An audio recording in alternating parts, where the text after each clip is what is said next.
when they couldn't really afford to do pay-per-views, so they just named the normal show like, oh, Impact Hard Justice or Impact fucking Destination X, you know, shit. It was like, it would be like WWE doing away with pay-per-views and just calling it WWE Raw Vengeance or WWE Raw Armageddon, you know, I mean, it's lame. Just do pay-per-views for God's sake, right? Just to change the name of your show just to have make it look better. Come on, that's pish. But anyway, we kicked off with NXT New Year Evil, and the first match, opening match, was a champion versus champion match. Carmelo Hayes versus Roderick Strong. I believe here we've got the Cruiserweight champion versus the North American champion. I believe that's the two titles on the line here. I'm not entirely sure. Carmelo Hayes won. Didn't really think much of it. At the start, they were trying to outdo each other for holds. One guy was doing a move, the other guy countered with the exact same move, and they were trying to do like mat wrestling, and I don't know, to me, we've seen it loads of times. It looked like something you'd get in the old games where you get into like a grappling sequence, and I think you need to be really good to make this work, or else it looks a wee bit unrealistic. Looks fake. Looks very fake, I think. But they didn't do a bad job. It is what it is. Carmelo Hayes wins. He's the new champ. Who cares? I don't. Anyway, let's move on. Speaking of something that I don't really care about either, but I guess it's cool to see back, the return of the Dusty Rhodes Tag Team Classic return. So there's going to be a men's tournament and a females tournament. Honestly, I didn't even think there was enough teams on NXT to have tournaments, but apparently we're going to be getting the Dusty Rhodes Tag Team Classic. And it's weird, like, you look at all these teams and you look at all these people competing in this, and they don't resemble Dusty Rhodes at all. They've got absolutely nothing on Dusty Rhodes. It's, you know, they're naming this competition after Dusty Rhodes, yet it's got nothing about why not just call it a tag team tournament? Why they rename it after Dusty Rhodes and it's a bunch of bums that are competing in it? I didn't get it. Next with AJ Styles. He's on NXT, calls out Grayson Walker or Grayson Waller, whatever this guy's called. Grayson Waller comes out, basically leads to a scrap. AJ gets the upper hand, goes for the frontal forearm. Waller escapes, and AJ calls him out and says, you can't get away from me or whatever. Okay, so what you guys can do is to eye on the links, and if the links actually turn red from the gray button, then that's actually when you can purchase them. Okay, Painful Love is going to be a palm size of Labu pennants, and they will be actually super cute. If you guys want to get it together with something else, if you have enough time, you can actually add the letter pendant, matching letter pendant as well. Okay, letter pendant will be coming with the matching color with some of the Labu design in here, and letter pendant will be also, like, you know, if you're looking for your like initial, like if you're looking for your pet's initial.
And that's it. So there you go.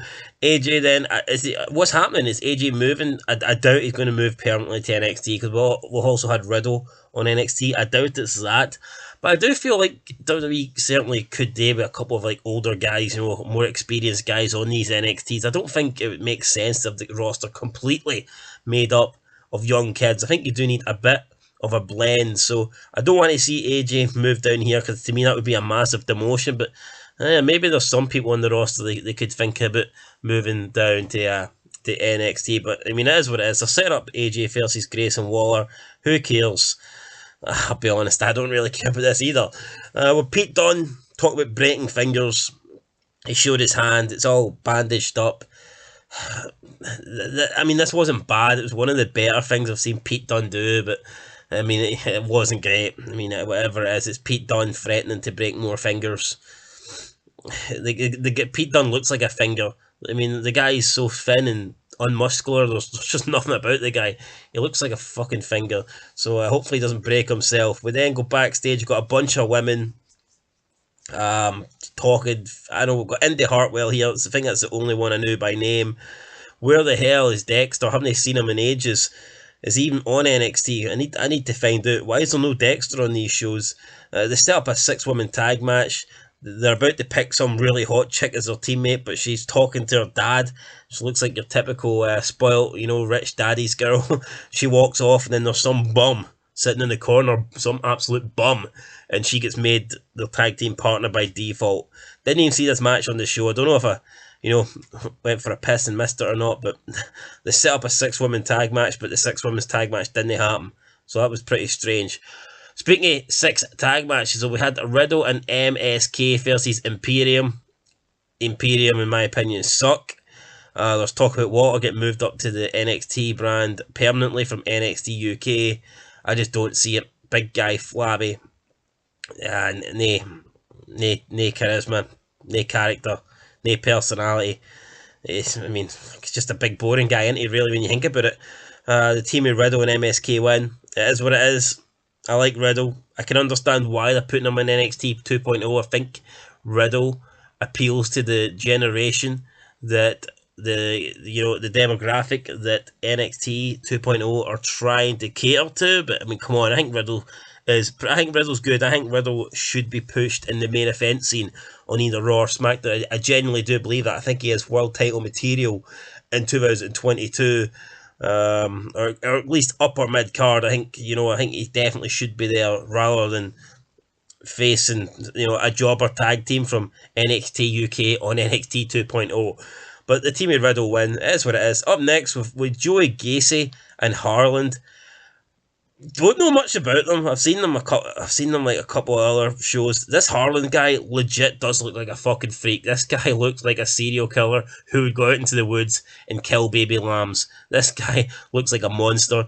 And the Joey Gacy guy who speaks for him actually seems a pretty good talker. So I think, to me, this is one of the better things on NXT 2.0, and I am looking forward to see where they go with this. It's one of those duos that actually work, when they pair 2 guys together, like a smaller guy with a big guy. I'm looking at this and I'm going, this actually works. Whereas you look at the AJ almost thing, it never worked. You got Apollo Crews and Amanda Aziz, that ain't working either. Whereas I'm looking at these two and I'm thinking, this is a pretty good combination.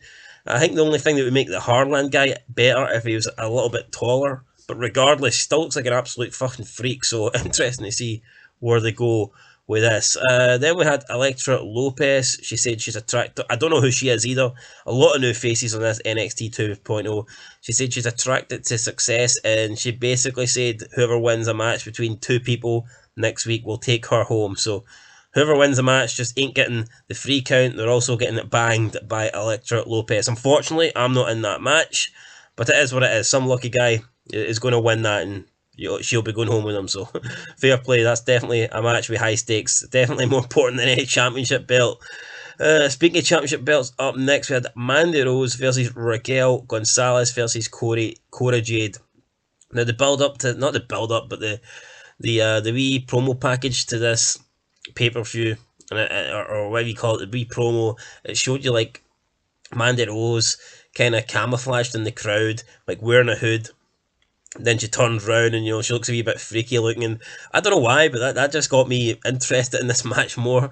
Like, I seen that, it's like, well, that did more for me than any 20-minute fucking match. And then this match, I don't think it really lived up to the expectations. I mean, it is what it is. Raquel Gonzalez, when you actually see her, is a big physical dude. Like, well, not a dude, she's a chick, but she's a big woman, pretty tall. She must be at least 6 foot, or at least close. Don't compromise quality insurance for savings or your time for this ad. Hit that skip button, or don't, and watch me skip.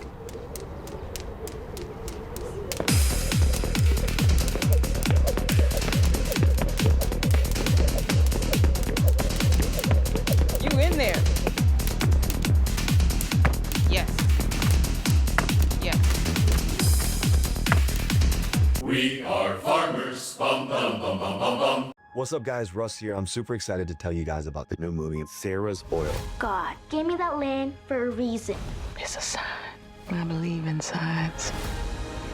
In the 1900s, there was so much tension. Young Sarah Rector has to overcome. It's my land. You want a war? She overcomes it because of her family and her faith. Dear Lord, help me keep what's mine. Her name is Sarah Rector. You're going to be hearing a lot about her.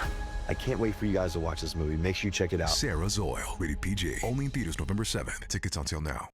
At least close to 6 foot tall, and because I don't think Mandy Rose is that small, but she did look small compared to Raquel Gonzalez here. Then Cora Jade seemed to be a bit of a midget. The match was decent. I mean, Mandy Rose's attire, it works for me. I like what she's going for there. Who wouldn't like that? Let's be real. I don't know, but I think I miss the blonde Mandy Rose, but I can also see what this new look is doing wonders for her as well. In the end, Mandy Rose wins. Kind of goes for it was weird.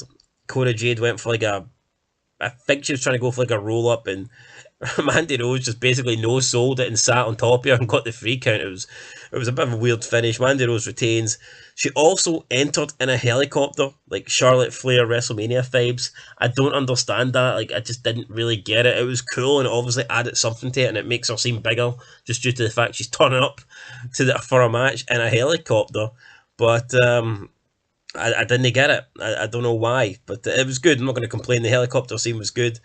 It is what it was. Then backstage we had Riddle and MKS. He says that, you know, tonight was great, but then they need to go their separate ways and they'll meet again soon. And Riddle just flies off into the night with his flip-flops and his scooter.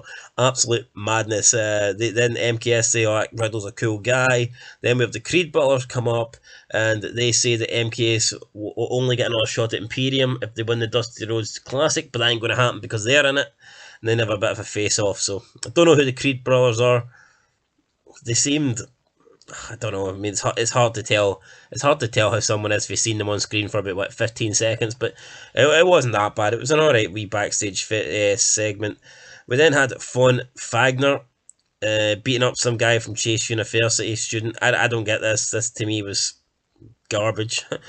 Cameron Grimes, his championship gold's in his sight. Yeah, so some guy wants to win the belt. That's what I got from this. I wasn't really paying attention to it, to be fair. And then main event time with Tommaso Ciampa versus Braun Breaker, NXT title on the line in a pretty good match. The son of Rick Steiner, woof, woof, woof, wins the NXT title by beating Tommaso Ciampa. There was a cool Alabama looking slam type maneuver through the announce table on the outside. Tommaso Ciampa's body almost like folded in half, and Braun Breaker ends up winning with the Steiner recliner or whatever he's calling it in NXT. And when he won, he just celebrated, and Tommaso Ciampa just looked at him as if, yeah, you know what, I'm too old for this shit kind of thing, and accepted that there's a new champ. So, you know what, I think I like Braun Breaker. The guy seems cool. You can definitely tell that he is related to the Steiners. But I don't know, why not just call him Steiner? Like, why call him Braun Breaker? It makes zero sense to me to actually have someone with a bit of name value and then you take their name away from them. Like, what sense does that make? Absolutely none to me. And that was it, guys. That was the end of NXT 2.0 New Year's Evil. It was an alright show. I'm not going to say it was shit. It wasn't the greatest thing I've ever seen. Far from it. But, you know what? There were some decent things on it. I'm going to give this show I'm going to give it a 3 out of 10, guys. It wasn't that bad. It was alright. 3 out of 10 for me is generous, because most wrestling shows I give like a 1. But for me to give you a 3 out of 10, I think you've done something right. But there you go, guys. NXT 2.0 New Year's Evil gets a 3 out of 10 for me. Let me know what your thoughts were down below. And until next time, until the next review, which should be AEW Dynamite. And then it's SmackDown, and then it's Rampage. There's too many shows a week. For God's sake, wrestling, overkill. Wouldn't be too bad if the wrestling was great, but most of it's shit. So, aye, any chance of a couple of shows getting cancelled? Till next time, peace. Let's get fiscal. Lesson 2, credit card combat. Getting your finances together? Learn to master your money with Credit Karma today for a stronger tomorrow. Defend yourself against generic advice and one-size-fits-all recommendations. Credit Karma gathers offers from trusted partners, helping you quickly pin down the cards and loans that are right for you so you can build those money muscles. Harness the power of Credit Karma today to win your financial future tomorrow.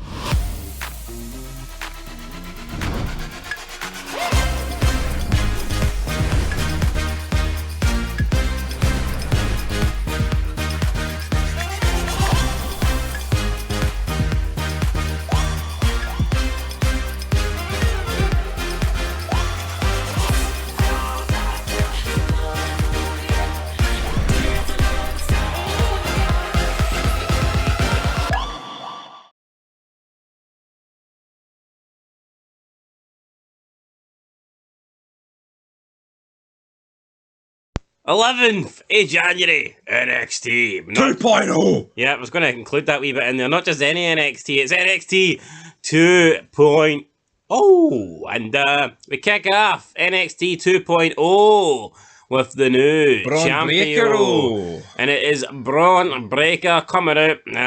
He puts over Tommaso Ciampa. Then he says he's going to be the first one here, the last person to leave, first person in the gym. Oh, that shit. Do you want to try? First guy to take the roids. Last guy to take the roids. And the numbers add up to him being the NXT champion for a very long time. I mean, wasn't the greatest promo in the world, but yeah, it's alright. You can hear Scott Steiner on him. I hate... What is it with wrestlers having to think, we do it for you guys? No, they don't. We do it for the money. Braun Breaker's doing it because probably, A, he wants to be successful and he wants to follow in his family's footsteps. He's not. He didn't become champion for the fans. And it's pish. But they think that's a good baby. Kissing the fucking arse of the fans? That doesn't make a good baby. Who gets me, right? Ciampa is leaving. He's going to go to AEW, right? So why has he got to kiss the guy's ass on the way out? If this was in the past, they'd be fucking burying him. I'm just trying... Did Austin fucking do it for the fans? No. He didn't. Character was, he just did. Austin did what he had to do, and the fans liked it. Aye. But now it's... I'm a lefty, and I don't care about the money. I'm gonna go to all the children's hospitals. We do all this for you. No, you don't. You do all that to make money. Let's be fucking real here. Right? I don't do my job for the sake of it. I do it to make money. I don't think I ever heard Austin say, "Oh, we play fight in this ring for all you guys." I mean, I just don't think Austin ever said that. Nope. Maybe he did, we missed it, guys. I think it was Cena that started bringing that shit in. He's got a lot to fucking answer for Big Match, John. Let's be real. Not only does he talk shite, he touches kids. As good as he is, like, the company did start going massively downhill when he was the main man. And I'm going to look into that a bit more, because I think... John, 10 reasons why you suck. Anyway, up next we had Sayuyan Quinn versus Santos Escobar. Whoever won this got to take home Elektra, who isn't even that good looking, to be honest. I think Santos in a match like that. Hi. Whoa. Check on a pole match. Santos Escobar wins after Elektra turns on Sayuyan Quinn. I mean, who cares? Apparently they're family as well. So honest, I don't get what they're going with here. So it's incest. Well, maybe not. I don't know. But yeah, she sided with Escobar and a couple of small guys in their suits. They look kind of like J&J Security, only the Mexican lawnmower version. Yep. And they turned around and said, "We have all the power now." How? What power? You don't even have a single belt, so what power do you have? No, we see a video for Imperium. They're on about how they out-train, outwork, outdo everything. I mean, this video actually wasn't that bad, you know, and it showed you all these, So they're just copying Braun Breaker? It showed all these, like, fat, unhealthy Americans, and it's like, Imperium is the way forward, you know? It was like watching an Ivan Drago, you know? It's like Rocky IV, you know, and they're showing Ivan, this is a super athlete, and it was kind of... steroids. I mean, I kind of liked it, but the problem I had is they took digs at America, and they showed a lot of, like, fat Americans. But then you look at Walter, and it's not exactly like he's the fucking best built guy ever. Like, now the other two, yes, they have pretty good bodies, but this Walter guy's a flabby bastard. I know, he's a fat, flabby, Eastern European prick. So maybe while the other two members of the Imperium were out in the gym and training, maybe he was in McDonald's, you know, firing in the Big Macs, because I don't think all three... Maybe they could only fit 2 members of the Imperium in the gym because of COVID at the one time, so Walter's always that member that can't get in. Well, so he can get an Uber Eats, that never stopped. He has to go to McDee's. If he comes to our McDee's, so he'll get slapped because he fucking sucks. Moving on then with a 6 women's tag team match. Catanzaro, Carter and Miller. If those names mean anything to you, then good luck, because they mean absolutely nothing to me. Yep. 6 jobbers. Versus Hartwell, Peralta, and Chu. And Chu is like some Chinese girl who looks about fucking 12. Wearing pajamas.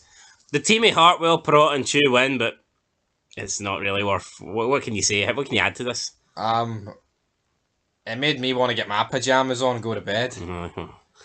Up next we have MSK. They have their set sight on the Dusty Cup sitting there. This was the worst promo I've ever heard in my life. And no, it's not. You seen that fucking... Alright, well, second worst of the week. Not seen that one on Raw? Jesus Christ. MSK have set their sights on the Dusty Cup, so they're looking at the Dusty Cup, and I don't get it. Why is everybody so fucking gay, man, in this era? Like, they're looking at this trophy as if they're bowing down to it, as if it's like a higher power god thing. I could maybe get it, right, if like this Dusty Cup was decided at like a pretty high up place on the Mania card, because then it's like, oh, you're on Mania.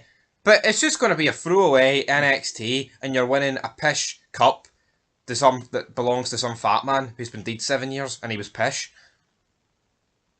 And on that note, what is the point to it? What? Not really what I was going for. But you continue. No, you continue. No, I know what you're going for. What happened to the wrestlers back in the day? They wanted to win titles and other shit, but now they're looking up to some pish.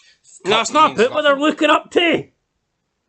It's what they're fucking looking up to. How? Because they're getting on gay looking up to the fucking cup. It wouldn't matter if it was a fucking trophy or a title they were looking up to. This is just pish.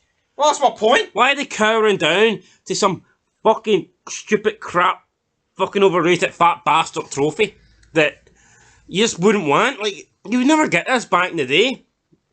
I just don't understand it. Like, it's as if it's like a higher power. It's as if they say anything bad about this Dusty Cup, that'll strike them down and kill them right there. And it's like, I just don't understand it. Like, maybe they don't want to slabber about the dead. Maybe Dusty Rhodes is the man. Maybe we have underrated Dusty Rhodes. It's not quite the Owen Hart Invitational they're going to be doing on AEW soon, guys. Big Owen Hart, what about that? What's worse, that or Owen Hart? 2 dead men. 2 overrated dead men. They aren't even the best in their family. 2 pish men. Right, and let's just move on to our next match, which was... Forget about the fact that Kota Kai came in here and the audio was that bad you couldn't make out a single word she said, but yeah, just... Ollie's deals are so good, you won't believe the prices. Can this price be real? This has to be a joke. It's no joke. This store is amazing. You have to see it for yourself. Ollie's Bargain Outlet sells famous brand name merchandise at up to 70% off the fancy store prices. Bargains on housewares, toys, bed and bath, books, food, gifts, and so much more. Hurry in to get the deals now, because when they're gone, they're gone. Ollie! Good stuff, cheap! よし、攻略を開始しようか。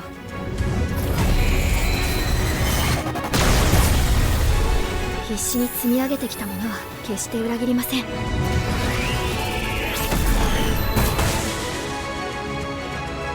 俺はまだ立っている。Solo leveling, Arise, Friend, Beyond Journey's End. Said, but yeah, just Just forget about that. Just forget about that. Up next, we have Idris. I'll tell you what, I forgot about it. Here, guys, tell you what. You see, if one of us died, this channel could continue. If the other one of us died, this channel would be dead. This chance would be deader than the ratings, and you know it. And who would that be? Oh, fuck, we know who it is. Ah, it's me. Up next is this tag team match: Idris Enof and Malik Blade versus Joey Gacy and Harland, and a Dusty Cup play-in match. Should that be play-off? No, you need to get into it. Alright, why not qualifier then? Play-in. Because we call it play-in in these parts, buddy. As if there's enough teams anyway to have a fucking qualifier to get into it, for fuck's sake. The Joey Gacy and I actually don't mind this duo. I probably won't go anywhere, like, but this Harland guy actually does look like a bit of a... I could see this guy out in the Rumble eliminating like 4 people. Like, see if we're watching a documentary and this guy, like, was a murderer and he dragged 10 women into the forest and raped them. You'd expect to see... Harland? Then they show you the face. We'll probably expect to see someone else like this Harland guy. But he gets DQ'd. They get eliminated, and Joey Gacy doesn't even seem to care. I don't get that. I mean, why then? If they don't want to qualify, why then the match? Like, I guess they're just beating people up. I get this Harland guy doesn't give a shit, but you'd think Joey Gacy would be a wee bit. Oh, hold on, big guy, I'm supposed to win this match. Who cares? Get disqualified. He goes to beat up the ref, and Gacy comes in and, like, tells him that. So I don't do it. Don't do it. He should have beat him up, man. Drag him to the roof like he did with the last guy. Is it alright? Can I stay my sentence in? Alright. Cameron Grimes. Woo! The big star. Cammy. Versus Damon Kemp. The fuck it is? It's Carmelo Hayes. He has a message for these jobbers. He says, I'm pissing, you're listening to me. No, Cameron Hayes. First he took on Damon Kemp. Awful. Almost Ross Kemp with the Ross bit. His theme song talks about money, and he's a bum. Does it? It's like money. It sounds like Mr. Krabs on crack, but he's pish, right? You heard it here first. He's going no. He talks about 2022. He's just shit. Alright? He beats Damon Kemp, and then he goes backstage. And Cameron Grimes is there. He is Cameron Grimes. Is he? No, that clip was him arriving to the... This clip was him arriving to the arena, and then he's basically slabbering to these two, then he had a match after it, which he won. No, nice. I disagree. I think this clip's after he's already beat him. So why would he dress up in a suit again to leave the arena? That's a good point, actually. So he didn't. Why would he ever be in a suit to begin with? Next up, like we had bomb. Solo Sakai versus Boa, both men undefeated. Well, one of them's more undefeated than the other. Are they both undefeated? Aye, that's what they said. And it ends in a double count out because we got to protect them both. Yeah, the fight to the back. One of them like throws something in the other one's face, and he pops up and he's wearing a mask. Aye, next up, maybe he wants to be the next contestant in Squid Games, who knows? Carmelo Hayes, he makes his way out, cuts a no bad promo. He could have said the numbers don't lie, but he botched and said something pish and talks about he's the quarterback, but he doesn't throw the ball, he runs with it, he doesn't pass. Well, you can gain more yards by throwing, so I mean, maybe he should throw. And his tag team partner picked up on this because he wants to win bets. Ain't that right? Aye, that's definitely right. Yep. Up next, we had Pete Dunne versus Tony D'Angelo in a crowbar and a pole match. Vince Russo's made his return to wrestling. He's back in NXT 2.0. He's booking crowbar and a pole matches, and I fucking wish Vince Russo was back, to be fair. Crowbar used to be David Flair's tag team partner. Look, I just let Vince Russo do the same Raw we watched the other night, and I can just imagine, not that it'd be good, but it'd be more car crashy. I just feel like it'd be like segments would be a lot shorter. There'd be more of them. People would be used more than once. There wouldn't be matches going on for 30 minutes. Exactly. You'd be see Big E, Seth Rollins. That would end in 4 minutes thanks to a run-in for somebody. And that's the way it should be. Car crash TV's the best. It's the key to success. At least, especially if you've got bums and you can't fucking do anything with them. I'd rather shit car crash TV than shit just boring TV. And that's what we've got, guys. Up next, we had a Toxic Attraction remain the attraction. They're doing a photo shoot. Starts off at a Mandy Rose photo shoot, then it leads more into Toxic Attraction. And this wasn't. It put them over and all that stuff. And she said she's the main. It wasn't bad, but she's on about how she's the main focus of NXT 2.0, but it's a developmental, you stupid bitch. Yeah, it's like, I mean, you had the job, but you got called up to the main roster, did the square root of hee haw, then you had to go down the developmental just to win the belt against people we don't fucking know. I don't think it's too bad if you start in developmental and you haven't been called up yet and you're winning. The hard road might not lead to glory, but the easy road definitely won't.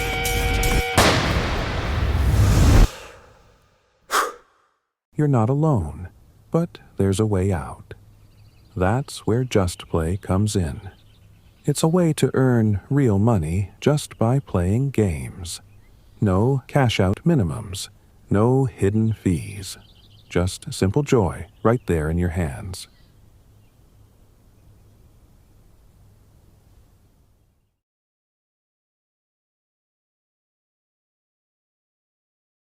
Yeah, and you're winning. And you're saying you can brag about being the champ, but if you've already been on the main roster and achieved, and then you get sent into development, can you really say anything? No, you can't. So you're fucking pish. Like when Finn Balor won the Universal title, then they send him to NXT and he wins. What's he supposed to say? The line starts behind me, and there's no one in queue. Anyway, though, pish, but main event time. I thought it was alright, like, but aye. No, but when you break it down logically, it's stupid. It makes no sense. Well, it's not too bad for the other two, like, because they haven't been there. They haven't been to Raw. What? Deck me one more time, off camera, I'll fucking deck you, right? Touchy. AJ Styles, Grayson Waller, pish. Should have been saved for the Rumble, in my opinion. The Rumble. Well, why not? If Maurice and... I don't give a fuck about Grayson Waller. Some guy with an Aussie accent. I mean, I come from the land down under. You know, fuck off. What? Motherfucker! What? I'll tell you what, guys. LA Knight returns because AJ Styles picks up the win, says, I've got a pal that I knew from my Impact days, but Styles wasn't in Impact when Impact was this pish. And that's the bottom line, because it's Eli Drake, or if you want to call him, if you want to know... LA Knight. LA Knight, right. Woo! And he comes out and he batters Grawler. You should have battered you instead, you prick. Hey, fuck up. Right, this show's pish. I'll give it a 2 out of 10 for 2.0. Or should I give it the one beside the 2? It's your final choice. I thought it was better than Raw, but that does not mean anything. I'll give it a...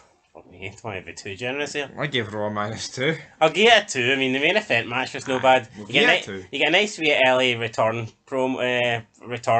The Braun Breakers promo wasn't the worst in the world, and Mandy Rose is pretty hot, so I mean, I'll give it a 2 out of 10. There you go. Can't get much more than that. We'll give it a 2. But a 2 is where we best show of the week so far. Aye.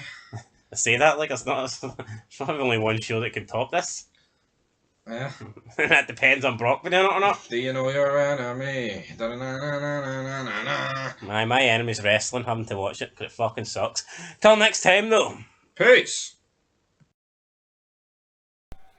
Well, back guys, the NXT 2.0 covering here. I was feeling no bad. I put this show on and my temperature just went through the roof. I don't know what's happened, but it's not because it's good, you know, it's because it's pish, and that's probably why I'm going to die any minute now. But basically, we kick off the show. LA Knight is all healed up. He basically arrives in his fancy red supercar. He says, do you remember a time when people actually liked Grayson Waller? He's like, no, me neither. I mean, it was alright, like, but he really thought he was The Rock when delivering that line. So basically, he comes out, says he wants Grayson Waller to commit to the ring. Out comes Grayson Waller. LA Knight fucking comes out. No, Grayson Waller comes out, says that he's not getting anywhere near him because he's got a restraining order against him. The crowd are like, boo, this bastard. But then it turns out, big man, that LA Knight has got a plan B, and that plan B is to get Dexter Lumis in here, but Dexter Lumis can't beat Grayson Waller, which I think is the right decision. They're trying to build this, even though Dexter Lumis is pretty good, like, you know, but I still think Grayson Waller is pretty good. Also, though, on the show, with a bunch of promo packages, one from Sari, one from Dante Chan, we've got Joe Gacy and Harlan backstage. I mean, we've got Yelisa Leon and Valentina Flores. we've also like other jobbers. These two, what is it, Mercedes Gonzalez or something? I can't really remember her name, but then somebody comes in, like Jordy Gase or something. Oh, forget about the world title. How about we go for the Dusty Cup? It's like, why would you job out the world title to go for a Dusty Cup? It makes zero sense. Will it happen though? Probably. I wouldn't be surprised. Next up though, we have Tony D'Angelo. He's interrupted while conducting Pete Dunne's fucking just like wee ceremony here, a memorial service. Basically says Pete Dunne's one of the most decorated champions in NXT history. Yeah, well, NXT history, mate. See, in the grand scheme of things, he's pish. He's never, well, he's been in WWE for like 3 Raws. You know, it's nothing to mark out about. You know what I mean? So, no. We also have Kay Lee Ray versus Ivy Neal, or Nile, whatever you want to call her. But also, during that Tony D'Angelo thing, Cameron Grimes came out and hit him with like the big painting. If anyone cares. But also throughout this show, we've got a bunch of Dusty Road Cup matches that I just don't really care about. You know? And yeah. But also, I mean, the most controversial thing about this show was Roderick Strong taking on Walter. But in the clips, he's called Walter. But they trademarked a Nazi commander name, Gunther. I guess I don't get, Gunther's a pretty generic. Why have they got a trademark it? Like, you see, if they didn't trademark it, no one would have batted an eyelid at this name. Well, say no one would have batted an eyelid. I mean, no one would have been like, oh, former Nazi commander. But at the end of the day, that's what happened. Walter beats Roderick Strong. Who gives a fuck? Then after the match, both of the factions battle out. Also, we have Yulisa Leon versus Dakota Kai. Dakota Kai wins. And then also we have Solo Sikoa ready to go to war with Bo. Those two that ended a double count out last week. To be fair, it might have been the week before. But who actually gives a rat's ass, guys? Because Stevie feels like he's about to die. And that's the bottom line for your NXT review. I mean, Jesus. Ugh. NXT 2.0. It's fucking shit. No wonder it stands for 2.0. Shit.0. Bunch of jobbers. I feel sick as fuck. So, guys, I'm probably going to stick my fingers down my throat. So until next time, leave your thoughts down below. And peace, motherfucker. Big Stevie said peace. Dun, dun, dun. And also like, comment, subscribe. Leave your thoughts down below. Here on Fog Wrestling. And also comment on the polls that we've got up as well. We like to see a bit of action on those bad boys. Next up tonight, we've got Dynamite. The worst show of the week, probably. Well, it's probably contending with Raw. Well, this week's Raw was awful, even though I gave last week's Raw a lower rating. But that's just the way the cookie crumbles sometimes, guy. But can Dynamite, CM Punk, Spears, can it deliver? Probably fucking not. This is NXT 2.0. Yes, guys, we've got the 25th of January 2022 edition of NXT. Couldn't give a rat's ass about this show, but we're here to review it because we're Fog Wrestling.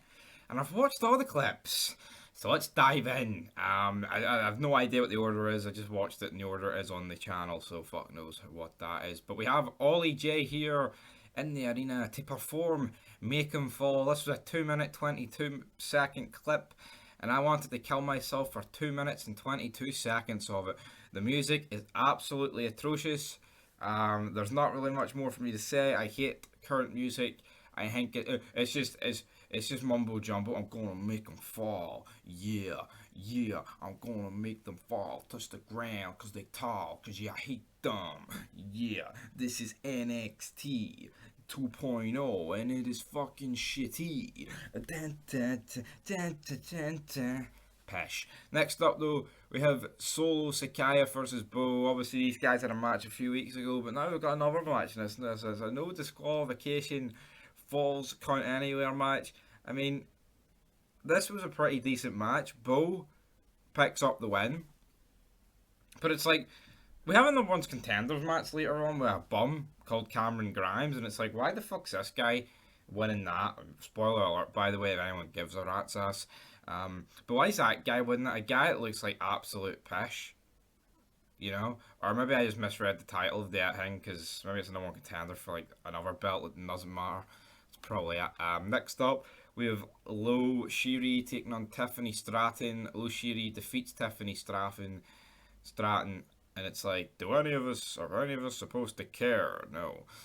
Next up, we have Kaylee Ree, Indy Hartwell, and Persia Pirotta taking on Toxic Attraction. A throwaway six women's tag match. Why is this show 2 hours? Honestly, it's got a roster with I think NXT 2.0, it does stuff well and it is better than Dynamite, but it still feels like Dynamite to a degree. It's like, it's just a massive fucking roster, and it's like they're forced into like trying to get everyone to get their shit in. You know, and I don't like that. I don't fucking like that. But yeah, we have Cameron Grimes versus Tony D'Angelo. This Tony D'Angelo guy actually has a look to him. You know, he's got a build. This Cameron Grimes guy looks like he works in fucking Blockbuster, but yet he's the one picking up the win here. Don't really get that. Then we have the Diamond Mine issuing an open challenge to Imperium. The guy basically, you can call yourself Walter, Gunfer, whatever, but you're a dumb bastard. You should have dumbass written on you. So I mean, I actually thought this was pretty funny. So yeah. Then we have Legado del Fatisma fighting to get Braun Breaker later on in the show. Then we have Guru Raj taking on a returning Duke Hudson. Who gives a fucking shit? I don't. Grayson Waller cuts a promo basically about LA Knight and also Dexter Lumis, and says that his fucking Secret Service member, he's gonna kick the ass of, as we saw him last week. This guy, he's from Bollywood. He's from Bollywood, damn it. And all the movies over there in Bollywood, all the belter movies, you know. The Dusty Cup victory for Malik Black and Idris Enofe. They're talking about their victory. I just want to talk about how I want to go to bed, you know. But we have Andre Chase and Buddy Haywire. What's this fucking Prison Break versus the GY fee in a Dusty Cup match for anyone that remotely gives a fucking damn. And basically that team that aren't the university team, the jobber team, essentially the other team wins. But then this other guy comes out and starts beating on them, and I'm like, I don't know who this guy is. Then we got a backstage promo, Cora Jade and Raquel Gonzalez talking about teaming up, and I'm like, nah. Then we have Gunfer, he promises a new era. I actually don't mind the Gunfer name, but it's like, how do we trademark a Nazi commander? But that's what I don't get, right? Like, people think, oh my god, WWE's unbelievable, they've done that. No, they just want the guy's fucking name. It's not like it's not like they've took the guy's name, the Nazi commander guy, and the whole gimmick's based around him having like a hatred of fucking Jews or something, because that would be too far, like, but no, you know. Santos Escobar talks about Braun Breaker and how he despises him in his NXT championship run and all this shit. And at the end of the show, we basically get a 3-on-1 assault. Well, we're about to get a 3-on-1 assault, but then Tommaso Ciampa shows up and is like, well, you know what, I'll help you, big man. And then basically, yeah, we just get more fucking, we basically have more promos about teams in this Dusty Cup, you know. And then we have MSK versus Jacket Time in the Dusty Cup first round. Another match that Stevie didn't really give two shits about. Like, I mean, I said there was like the one match that I fucking did, you know.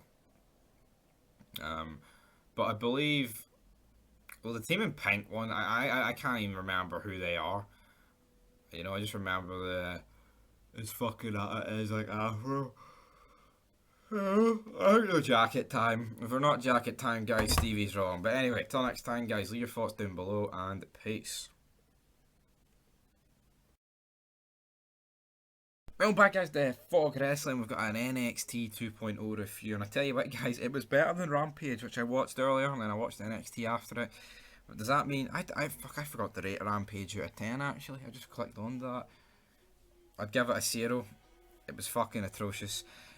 Next up though, we've got NXT, and I'm just going to go in the order of what I watched the clips, even though I'm pretty sure I started from the main event and worked my way backwards. But we had Braun Breaker and Tommaso Ciampa taking on Legado del Fantasma. Braun Breaker, he's like, I'm not saying he's Brock Lesnar, but he looks like a once, maybe once in a generational talent, a strong thing to say, but he looks like a special talent. You know, he just has that look, and obviously being trained up by the Steiner brothers is da. I'm sure Scott's fucking been in there as well with him. You know, it's good fucking guys to be being tutored by, and they pick up the win here, which is no surprise. Next up though, we have Andre Chase taking on Draco Anthony. This Chase University gimmick, I mean, what is it like? It's a bit dead in it, like. But anyway, Andre Chase picks up the win, and then we hear like his theme song, which is just like the most generic university like thing where they're all doing their, like the cheerleaders are doing the thing for the fucking team. If you know what, if you get me, I think you do get me. But next up we have Kaylee Ray wanting to personally thank Mandy Rose. That was a digital exclusive, but fuck it, I'll include it in this. And then we did have that segment, basically with Toxic Attraction announcing that they're going to be on a tag title match at St. Vengeance Day. Mandy Rose then takes the mic, basically says that I'm going to, and then interrupt it. Out comes Kylie Ray, and then basically she comes out with a baseball bat. Toxic Attraction flee the ring apart from Mandy Rose. She drops the baseball bat. Right, let's get down to business. Mandy Rose says she's the man. Essentially, she's great.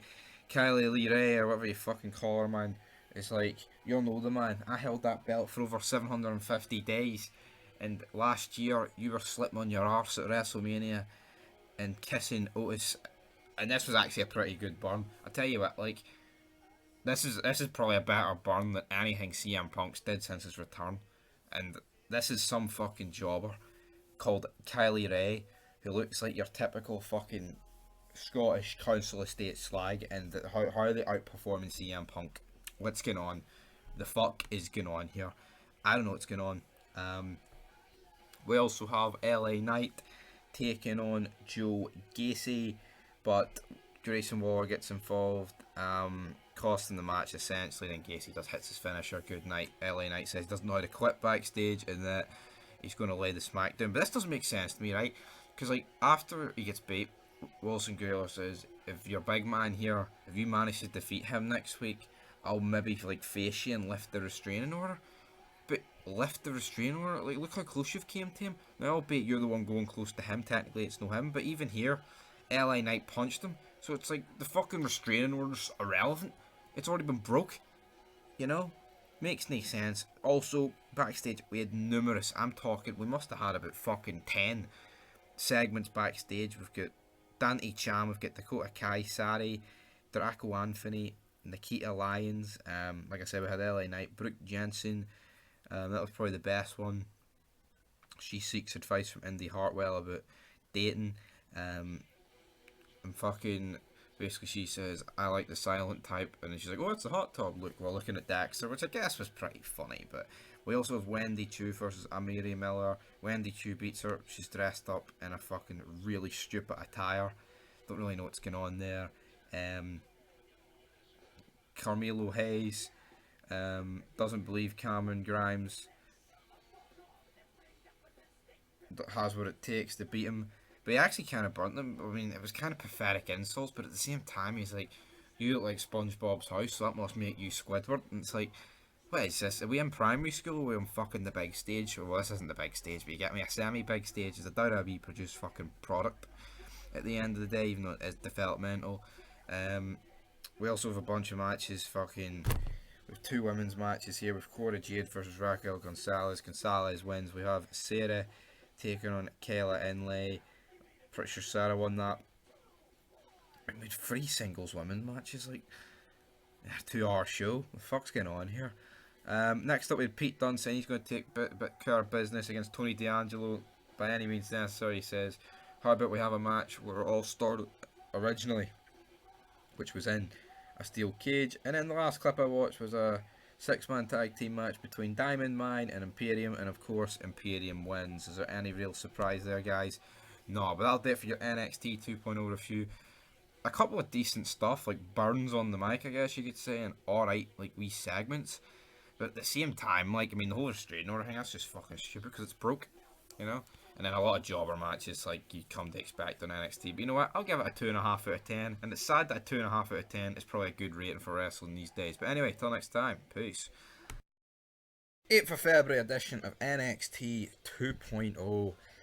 And the way we review wrestling on this channel, it always seems to fall to Stevie to review NXT. Because he's always off a Wednesday. NXT Tuesday night, which means I'm dealt a very shit hand. But we kick off the show, contract signing for the world title. We've got Braun Breaker against the guy. No idea. It seems like a Poundland rip-off of Andrade, to be honest. But basically, Braun Breaker was good here. You can hear his inner Scott Steiner, or Rick Steiner. Steiner brothers, but Scott's obviously better.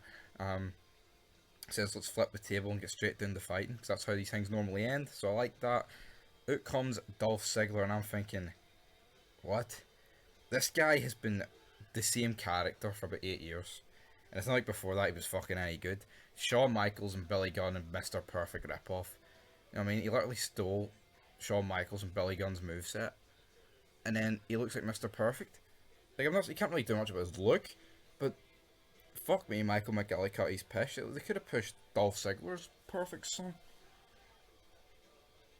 But I guess that could probably be looked a bit, it's disrespectful, but god damn it, Michael McGillicuddy shit. Out comes Ciampa, him and Ziggler brawl to the back, and then we get the two in the ring.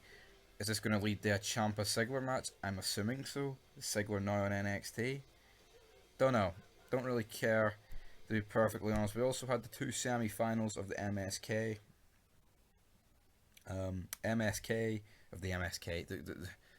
The Dusty Rhodes Classic.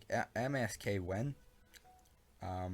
So they're in to the final. Then we have the Creed Brothers versus G5Y and the other Dusty Classic. And it's like, why are they doing this shit every year?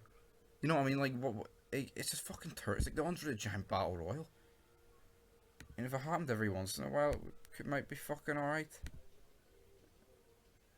You know what I mean? But the Creed Brothers get the job done. And are we supposed to care? Probably, but I don't. No chance of me caring. Pete Dunne and Big Draco Anthony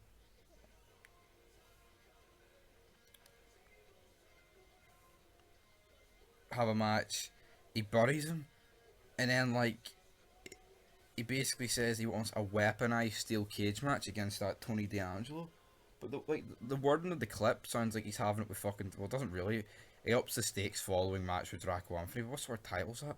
Why not have fucking Pete Dunne wants Tony D'Angelo in a weaponized steel cage match or something? You know what I mean? LA Knight takes on Sanga, the big massive dude. And did I give a fuck about this match? No, I did not. But to my surprise in this match, LA Knight actually picks up the win, which surprised me. And then after, the restraining order's gone, they're attacking each other, even though they've been doing this for weeks, and the restraining order's kind of pointless at this fucking stage, which they can't even allude it to on commentary. With a bunch of backstage segment with Valentine's Day, people being asked out, shit like this. With Toxic Attraction attempting to divide Indy Hartwell and Persea Pirata. It's Santo Escobar who's the guy challenging Braun Breaker. I mean, with a bunch of jobber women's matches. Wendy Chu versus Tiffany Stratton. Like, am I supposed to give a fuck? I mean, Tiffany Stratton breaks her nail during the match and then just spends the whole match screaming. People could argue fucking heel heat, but who gives a fuck? Then we have Sari versus Dakota Kai. Dakota Kai wins. Then we have a promo for this woman, Nikita Lyons. Talks about she's going to bring her MMA skills to NXT 2.0. She's like, I used to do concerts, man, and people they thought I was a woman, or a weak little woman, but I showed them. It's like, who gives a fuck? You know what I mean? We also have Cameron Grimes talking about he will shoot for the stars in NXT, the North American title. It's such a weird title name, North American. I mean, I guess it makes sense, but at the same time it's weird. And then we have for the NXT Women's Championship, Mandy Rose versus Kylie Ray. I mean, Toxic Trash weren't supposed to be in this match, but they were. Mandy Rose wins. Out comes some jobber called Lo Cherie to help Kylie Ray. And that's basically how the show goes on. I don't know how the show went off there, but I'm assuming this match was main event, title match. Yeah, and everyone's like, oh, Mandy Rose's best work. Stevie couldn't give a fuck, guys. But anyway, till next time, terms of us rating, show out of 10. Give it a 1, it was pretty fucking shite. Vengeance Day, we have got Pete Dunne kicking off the show. Well, I say kicking off the show, this is the order I watched the clips in, so if it's wrong, fuck you. But we have Pete Dunne versus Tony D'Angelo in a weaponized steel cage match. I mean, this wasn't the worst thing I've ever seen. I actually did kind of like the fact that the cameraman was inside the ring, but I feel like if one of the cameras from outside actually showed this, it would have looked so fucking stupid. But I mean, we got a couple of decent spots. I mean, he zip ties Pete Dunne's arms together, and then you're thinking, oh fuck, where's this going to lead to? This looks pretty cool. And then, like, it just cuts to the next clip where the table's already broke and Pete Dunne's free. So I don't know what the fuck's going on there. Maybe he used the table, like, to cut the fucking zip tie.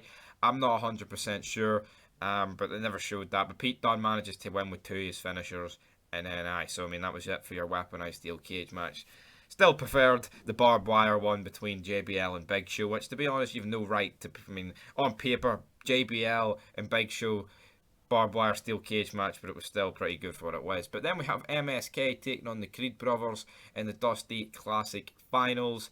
Am I supposed to care about this? Probably, but I don't because it's shite. But the Creed brothers pick up the win here. I don't get, I've talked about this for the past couple of weeks. Why are we doing this? Like, why the Dusty Classic Finals? Who gives a rat's fucking ass, guys? No me, no me, no me, no me. That's the bottom line. That's just the fucking truth of it.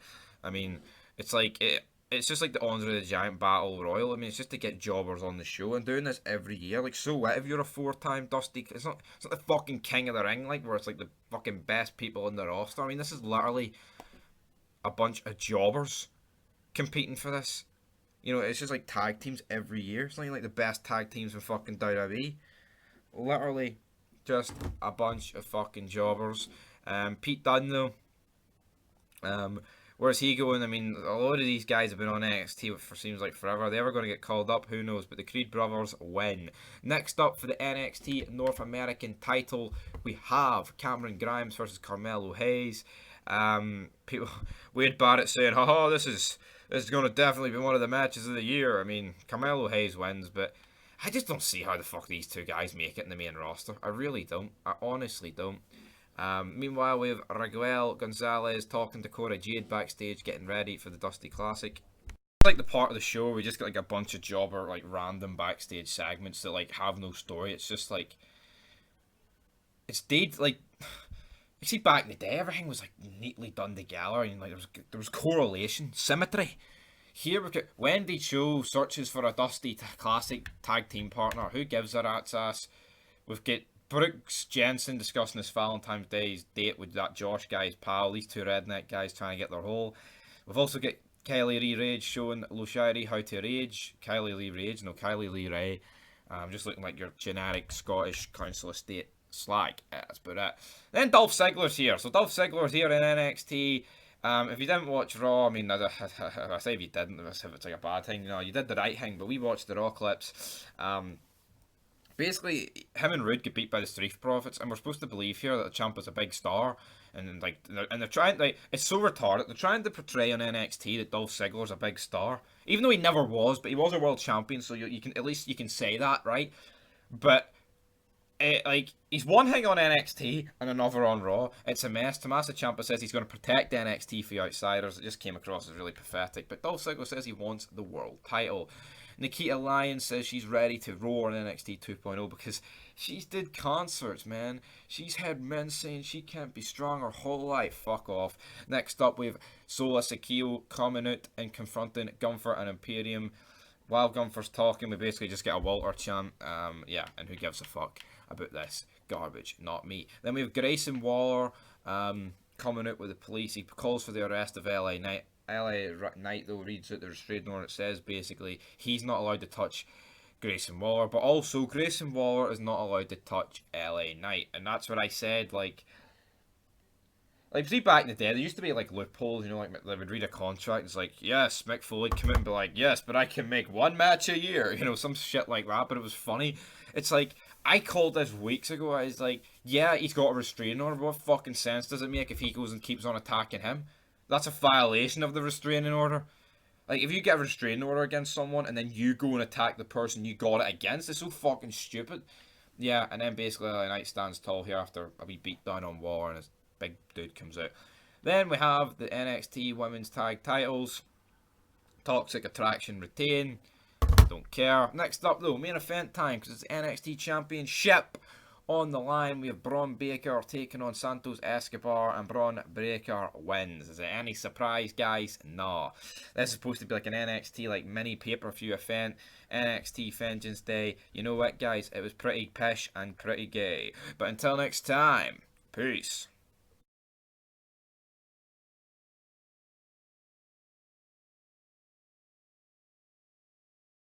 This is NXT 2.0. Yes, guys, we're back with an NXT review, 22nd of February, and we are on the road to, is it Stand Up and Fight? I can't remember what they called the name of this fucking pay-per-view, guys. I'm not going to lie, but we're going to dive into it. It's basically happened at WrestleMania weekend, and then after that, what was it fucking thing he said in his first? Basically, Scott Steiner comes out, because that's what Braun, I mean, I'm almost convinced that Braun Breaker is Scott Steiner's son. Like, I'm not, like, obviously, like, Rick and Scott did sound similar, but he literally sounds like Scott Steiner. Like, if you had your eyes closed, you'd either think it is Scott Steiner or it's Scott Steiner's son. Like, I know you associate them, like, the promos more with Scott, especially after, like, WCW ended and shit. And, like, his later, like, his run in TNA, and, well, obviously had the run in WCW, like, Big Papa Pump. But you get where I'm coming from, guys. But basically, the pay-per-view is called Stand and Deliver. He says that he's going to batter whoever the number one contender is. Out comes Dolph Ziggler. He says, you're not holding on to the belt until then, because I have a number one contendership match tonight against Tommaso Ciampa, which of course is our main event, so we've got that. We have LA Knight taking on Grayson Waller. Wade Barrett really hates this guy, Grayson Waller. I mean, again, Wade Barrett, though, he's like a tweener on commentary, but he doesn't like the really bastard heels. He kind of likes Mandy Rose, but for obvious reasons, you know. Not for the, oh, she's a bastard, that's why, because she's got great tits. Wade Barrett. That's basically what he came out and said on commentary here. But yeah, Grayson Waller managing to essentially get jobbed out here. But the match does get wrong out, interference, good night, but obviously LA Knight wins via interference. The ref calls it off, so yeah, I mean, I guess we're going to prolong this feud a wee bit longer, which I have nothing wrong with, to be honest. Well, I say nothing wrong with, I don't really give a fuck, but you get my point. And then basically, again, we get like multiple promos. I'm just going to cover them all with like the women that are in this Dusty Classic, but the best one was probably Cora Jade and Raquel Gonzalez going through unique Dusty Cup training, which basically was them at this like climbing thing. Like, it was really high up. They were doing zip line. I mean, it was a wee bit goofy, like, but I mean, at least it was different. You don't really see this shit on Raw. Like this was goofy, right? And I'd almost like, it's like people would be like, "Oh my god, wrestling's gay." Yeah, I mean, yep, not denying that. But like, see what they're doing on Raw? Well, there's literally a belt with grown men, and they're just rolling each other up for victories. Like, and that's literally what it is. Like, that's the gimmick of the 24/7 title, roll-ups. It's fucking awful. Like, this stuff is not good. But it's better than that. But people would probably say this is a lot more goofier than the 24/7 title stuff. I disagree. Kylie Ray, though, and Luciana defeat Amray Miller and Lash Legend to move in to the next round. Brooke Jensen is getting help here, setting up his dating profile. I don't know if this is Tinder or whatever the fuck he's using, but, you know, he's like, "Are you a Transformer? Because you're looking mighty fine." I mean, damn it. yeah, not really working for the guy. Tinder's no working for Big Brooks Jensen. Next up, though, we have Duke Hudson taking on Dante Chen. Dante Chen kicks off his match strong. Too bad I was asleep for 2 minutes and 55 seconds of it, and the clip's only 2 minutes 56 seconds. But Duke Hudson wins, but it's not the last time we'll see Duke Hudson. Meanwhile, Kamaru Hayes and his wee buddy come out.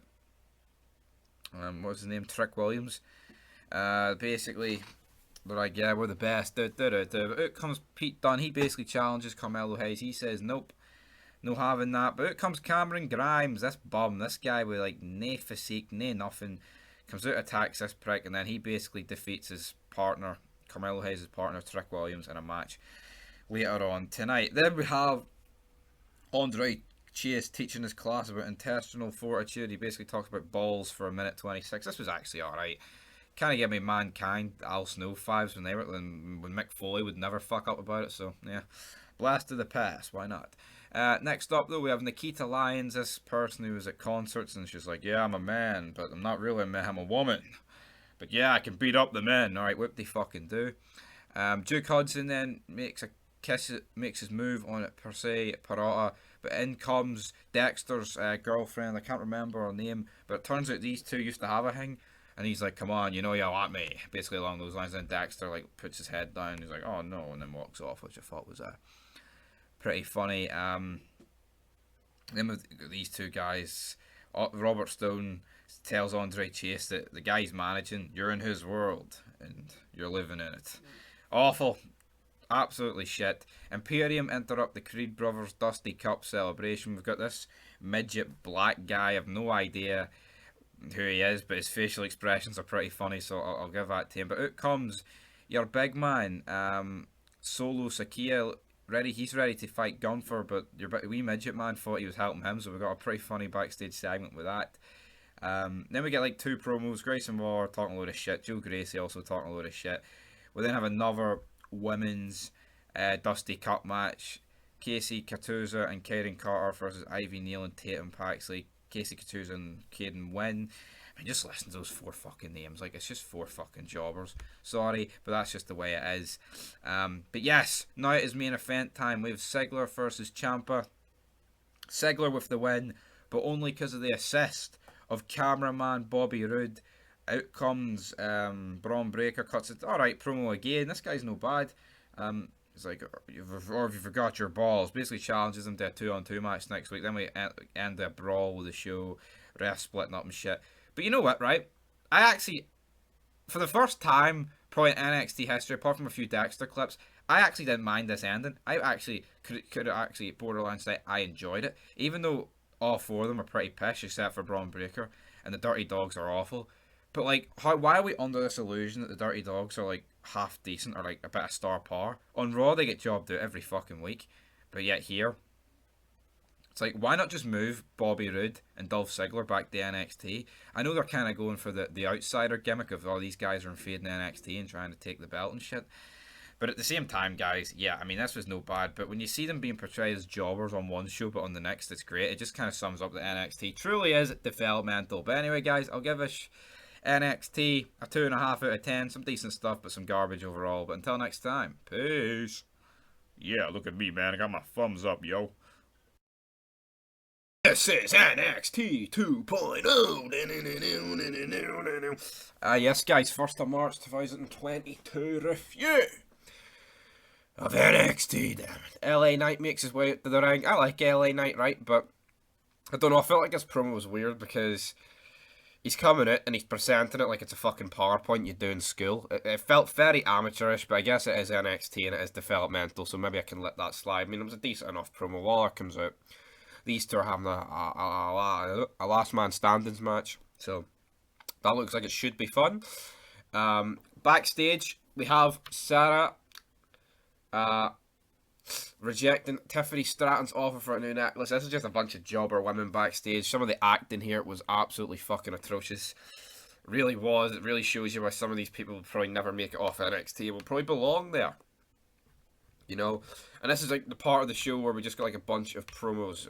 We got Tatum Paxley asking if she will learn the, can she be a part of Diamond, whatever the fuck they're called, the crew, Diamond, I don't even, fuck it, I can't remember, right? Can't remember. We have Braun Breaker and Ciampa basically talking about their match in the main event, which is these two taking on Robert Roode and the big man Dolph Ziggler. Just generic as hell. And then we get more stuff about fucking those two redneck guys trying to get their role, essentially, which was pretty funny. Next up, though, we have Draco Anthony taking on Harlan. Draco Anthony, he tries his best, but this Harlan guy, they're booking him.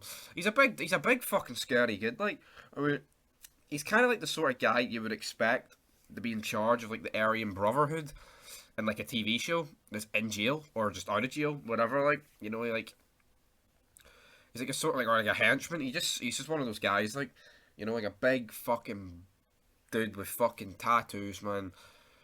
Jack to the gills, and he buries him here, which is yeah. Are we surprised? Then we have a wee hype package between the Creed brothers and Imperium. So obviously these two are going to. I mean, see Imperium, right? They've got like a cool kind of look to them, but they're just a bunch of bums, don't they? Like, I mean, they are. Like, Walter just looks, at least the other two, like, jacked, like. But I like the fact they're like different languages and shit, and they're like, you know, we're foreign, so they're not just a bunch of generic white Americans or Canadians in tights that have as much. But I mean, they do look like, you know, somebody. I always go back to it. It's like, no matter how good you look in NXT, it's like it's still developmental, man. I know it's NXT 2.0, but like, if these guys not been in NXT UK for like 5 years, maybe I'm wrong, it's an overestimation, but I just feel like, is it not time to moving on up? Moving on up. Nothing can stop me. We then have Amari Miller taking on Lash Legend. This match has got 28,000 views in 6 hours. I'd love to know how, because it's really not that good. But yeah, like constantly in commentary, like, oh, Amari Miller might have bitten off more than she could chew. It's alright to trash talk, but if you can't back it up, then what are you doing? But yeah, Lash Legend here with the win. We then have Andre Chase taking on Von Wagner. Von Wagner. I mean, that's Andre Chase guy. He does his like university gimmick. I mean, it's actually not the worst thing you've ever seen in your life, but I mean, it's not exactly the greatest thing either at the same time. But you know, it's still a pretty funny, cool action scene, you know, and yeah, picking up the win here. And then we move on to a championship match. We have Carmelo Hayes defending his North American Championship against Pete Dunne. I'm not a fan of Pete Dunne. I'm glad that Carmelo Hayes retained here. Don't know what happened to the other big guy. What's he called? Tony D'Angelo or something. Looks like he's been fucking jobbed out. But again, Pete Dunne, kind of like Imperium, Pete Dunne has been on like the main roster for like 6 years. Well, not the main roster. He's been on like NXT for like 6 years across NXT and UK. And like, what is he ever going to? I know they've made the odd appearances in WWE, like that Survivor Series the 1 year, which was an awful idea, by the way. Like, oh, developmental actually has a chance. What? But yeah, Carmelo Hayes retains here. Are we supposed to care? Not really, but yeah, I think the right guy won in the end. Next up, though, we have Indy Hartwell taking on Indy Hartwell and Pazea Parata taking on Wendy Chu and Dakota Kai. This was like a really goofy match. Wendy Chu and Dakota Kai win here. But even like the thumbnail, man, it was just fucking goofy as hell. And yeah, I mean, Indy Hartwell's facial expressions are pretty hot, like, so we'll give her that. Wendy Chu, I don't really get the whole gimmick where she's dressed up like if it's fucking sleepover. But yeah, there's that. Then we have Solo Sakaya, who's undefeated, taking on Gunther. Well, he's not undefeated anymore because Gunther fucking buries him. I mean, a hard-hitting match, but I think the long-term feud they're probably going to do is Breaker against Gunther, two big bastards. But this is actually alright. I'm not going to be biased and say it was shit for the sake of saying it was shit. I mean, it was actually two big guys hitting each other. Like, it looked alright. Next up, though, we have Gonzalez and Jade taking on Leo and Farouz. What the fuck? Who are these guys? What's this? It's a Dusty Cup match. Gonzalez and Jade win. And yeah, we move on to our main event, guys. It is Braun Breaker and Tommaso Ciampa versus the Dirty Dogs. Good match. This is actually alright. Like I said in recent weeks, the stuff that these four have been doing even though I hate Ziggler and Rude on like Raw, I mean, what they've been doing on NXT isn't that bad. But then I always relate back to it. It's like, how can they be treated so shitty on Raw, but then on NXT they're treated as like main event players? Again, developmental, but yeah, well, there's a few things here where you think Ziggler's won, you think Braun Breaker's won, but Rude gets some fall breaks up the count. But it is Tommaso Ciampa. Is it a Shining Wizard? Have I got the name of the move right? I don't know. To be honest, I don't care. But he hits Ziggler with his finisher. I think it's a Shining Wizard. Maybe I'm wrong. But yeah, 1, 2, 3. Ciampa and Braun Breaker have beat and defeated the Dirty Dogs. But anyway, guys, leave your thoughts down below. And until next time, I will give this episode of NXT 2.0. We'll give it a 2.5. You. The road to WrestleMania hit a roadblock in the shape of Boring Dolph, aka Roadblock. Well, you say road to WrestleMania, but is NXT involved in the road to WrestleMania? Yes, they are on the Friday. It is Stand and Deliver. I believe the pay-per-view is called, guys. Bit of a shit name. It is. It doesn't really match up to WrestleMania, does it? No, but they're trying to hype it up as WrestleMania. Let's be real, guys. No idea where we started. Yeah, but they've got a better name than that. Can you not have took one of WCW's? Starcade? I know. Wait. Would you really want the Starcade name tainted by this pish? Well, WWE ain't going to use it. I know, but... Oh, no, but hold on. Would that not be a better idea? NXT Starcade on Friday? I get what you're saying, big man, but my point still fucking stands. Stand and Deliver? That sounds like some fucking Ring of Honor fucking pay-per-view. Ah, well, does it matter? Because we kicked off this show with classic tag team action. We had Raquel Gonzalez and Cora Jade taking on Wendy Chu and Dakota Kai. That's just very weird, this match. We've got someone in pyjamas. See, the thing is, right? This pyjama gimmick's a piss take. I don't think anyone expects you to take this Wendy Chu, right, as a serious wrestler. Or dare mention that she's a pillar of NXT. She's just a, you know, it's a unique gimmick, it's a weird gimmick. Yet, we're supposed to believe someone like Orange Cassidy's the fucking man, the rating straw, the game changer. He's in that ladder match and he's fucking tapping people in the shins and he thinks he's the man. Yeah, but he's a pillar of AEW. Well, no one's saying Wendy Chu is a pillar of NXT. It's just was he a pillar of Building 7 as well? Fucking one of the Twin Towers? Pish? That's what I'm getting at. No? Let's pretend that never happened. What, 9/11 or? No, your attempt at I know an Ah, well, right. You know what? He sucks, but Wendy Chu and Dakota Kai fans here. See this Dusty Cup? Awful idea. The fact they do it for both genders is fucking awful. The fact they do it every year is just even worse. Dakota Kai was saying to Guns, I don't know you. I know it was cringy. I didn't get it. I don't know you. I've been watching this show for the past couple of months, and I don't know you. My main complaint about NXT 2.0 is I think there's too much women on the show. I don't mean that from a gay perspective. I mean it's 50-50, like. Yeah, and I just don't think wrestling should ever be 50-50. I mean, I think maybe like 80-20 is maybe like a good. I just think it's weird having the show open up with back-to-back women's matches. For me, that's like, kind of mental. The men are better, so if you have 50-50, you're just making the product worse. Especially if it's matches. Yeah. That's just a fact. That's not sexist. That's just the plain, cold, hard facts. We have Fallon Henley versus Tiffany Stratton. I don't know, no disrespect, that I don't know who's who. But I think Tiffany Stratton won the match. No, she did. She's the blonde. I mean, it's 3 minutes of my life I'm never getting back. Essentially. What I'd say the women on NXT 2.0 are probably more talented than apart from like the main ones. No, you look at like fucking Doudrop, Nikki Ash. What the fuck are they doing? Fuck that.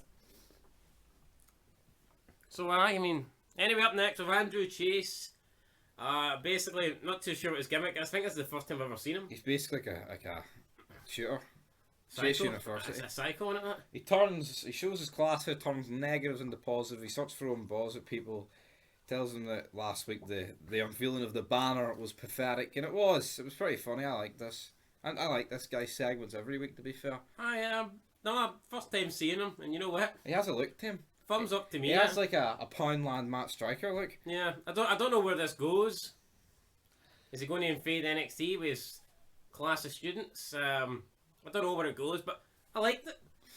I liked it too. And tell me what I liked. Carmelo Hayes and Trick Williams discussed ladder match at Stand and Deliver, basically talking about how many opponents a guy should have. This is the way black people actually get on. See the way these two people get on? This is the way black people get on. Not the fucking nudie. This is culture. This is right here.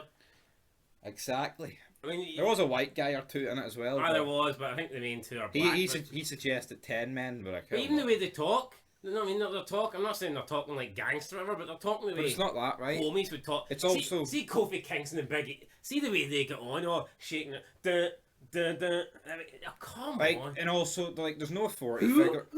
There's no authority figure in NXT, right? But at least here we were seeing something like how this match is going to be created. There's an origin at least, instead of just I announced myself for the ladder match. It's actually the champion discussing it with people. Oh, what should I do? What should this big thing I put to the higher ups? You know what I mean?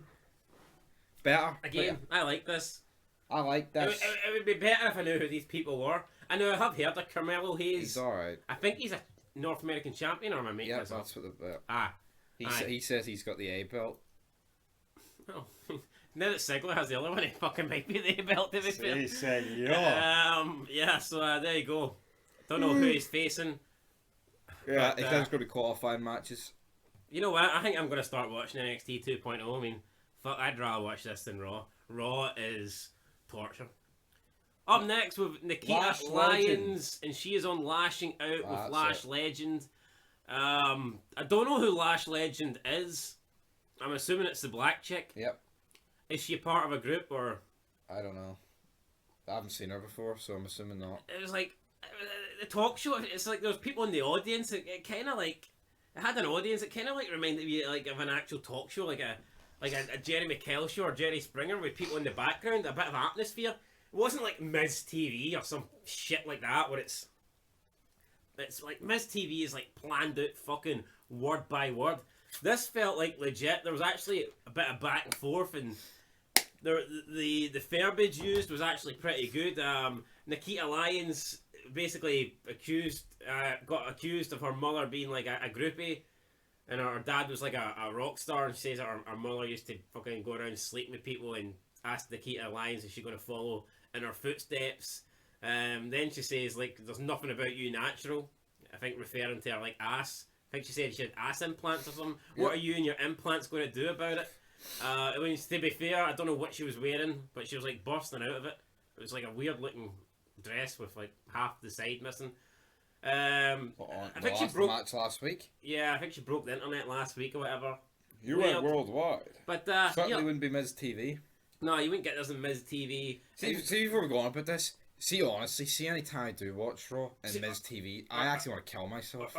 Or Kevin Owens show is all fucking at least garbage. When Edge is doing it. It's still awful, but it's not like we literally get Miz TV it's every the same week. Formula. It's the same fucking formula. Anyway, though, back to this. Yeah, I just had to get that off my chest. It's so bad. She accuses her of like obviously being fake and all this, and Nikita Lyons responds to Lash Legend that everything about her is natural apart from her spray tan and nails, and the only thing natural about Lash Legend is the bullshit coming out her mouth, or she's a natural bullshitter, something like that. And then it looked like they were going to get into a fight, and you had the crowd kind of chanting. And then they did this like cutaway thing as if they couldn't show you anymore because something was about to go down. God damn.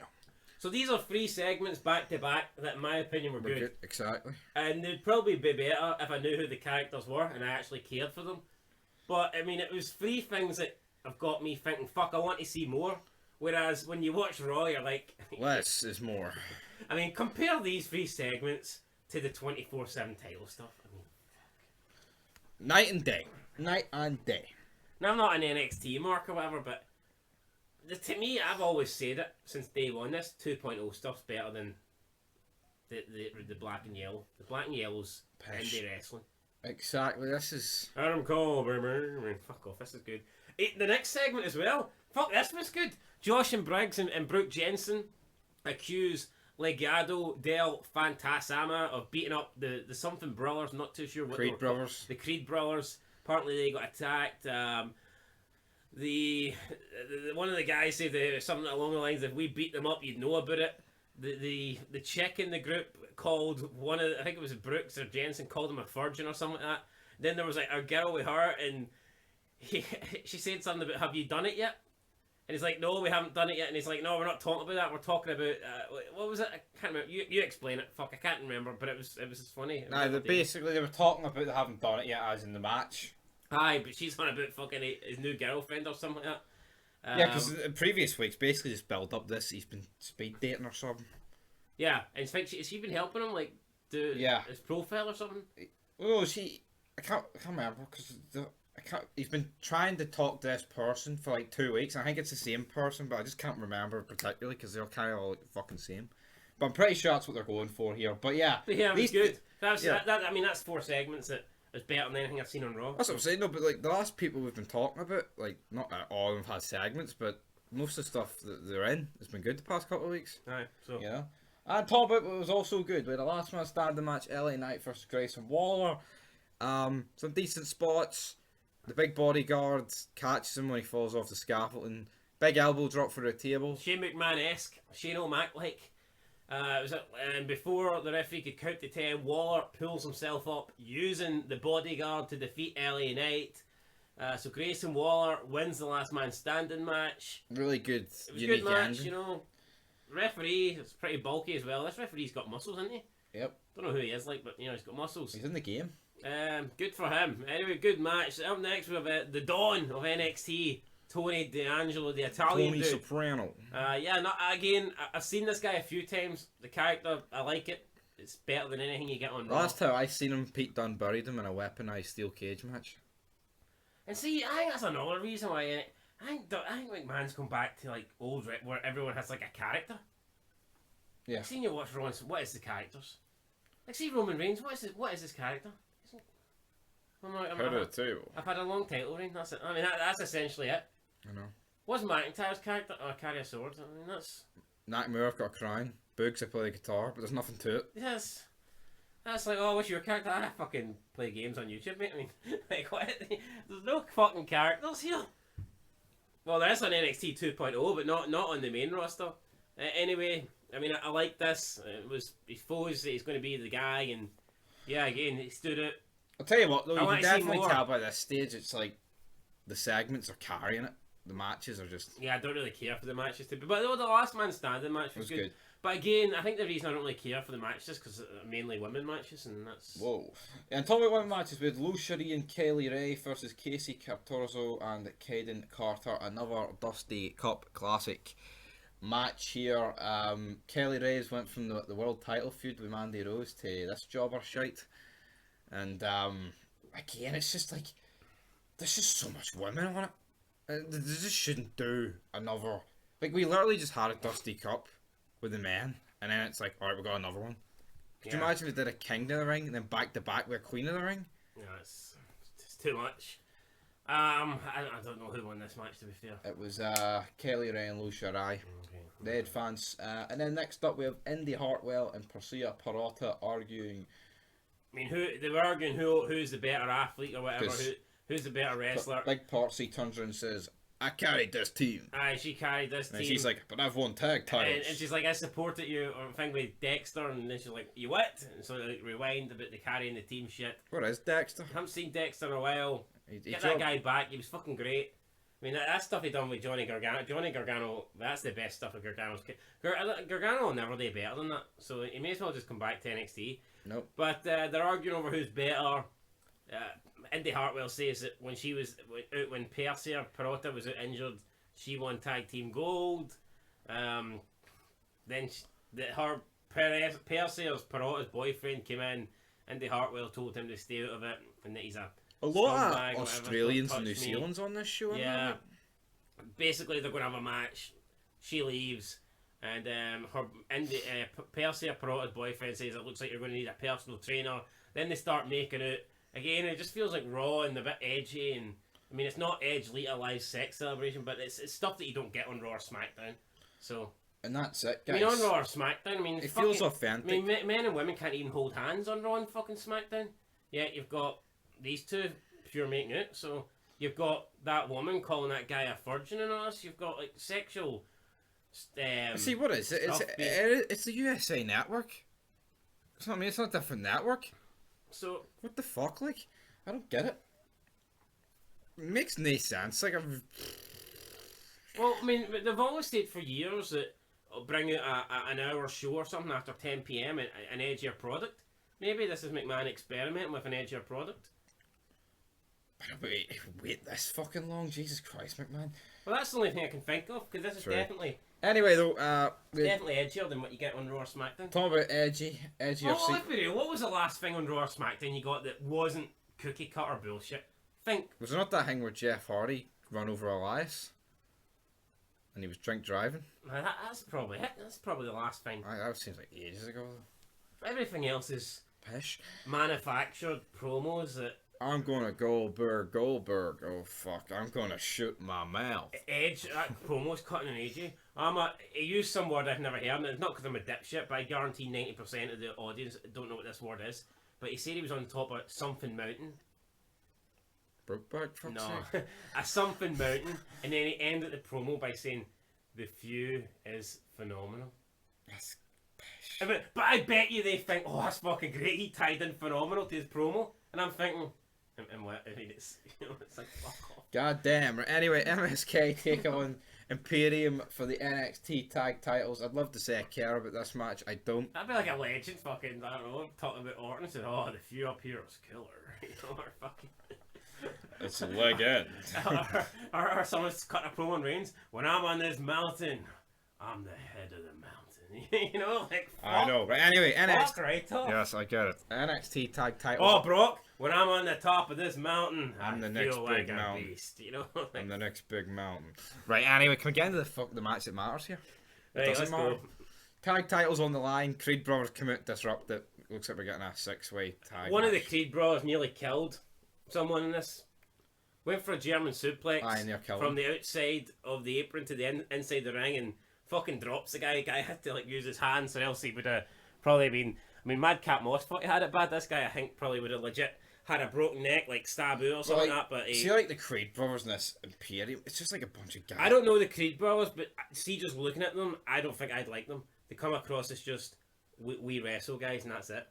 They look to be nothing. And I know they never spoke, and it's hard. You know, I'm probably wrong to judge somebody based off of like a 30-second I can't appearance. remember, but I'm pretty sure. But see when they some come out, midget black guy does all the talking for him. see when to me they would remind me of like Imperium, the way Imperium's just we wrestle. Our gimmick is we're wrestlers.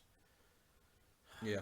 I mean, is that not Ron Smack? Is that not I'm a good technical wrestler. I'm gonna out wrestle you. I mean, fuck off. That was Benoit's gimmick. Because he was the fucking best wrestler. He was like legit the best wrestler. See that ever. My Rise mode? It said Beth Phoenix is talking about we don't do our talking here. We do it in the ring. That's because you can't talk. That's because you're fucking shit. That's because you got nothing to offer outside the ring. Beth Phoenix, what an overrated bastard. I mean, she got paired with Santino because she could utter a word.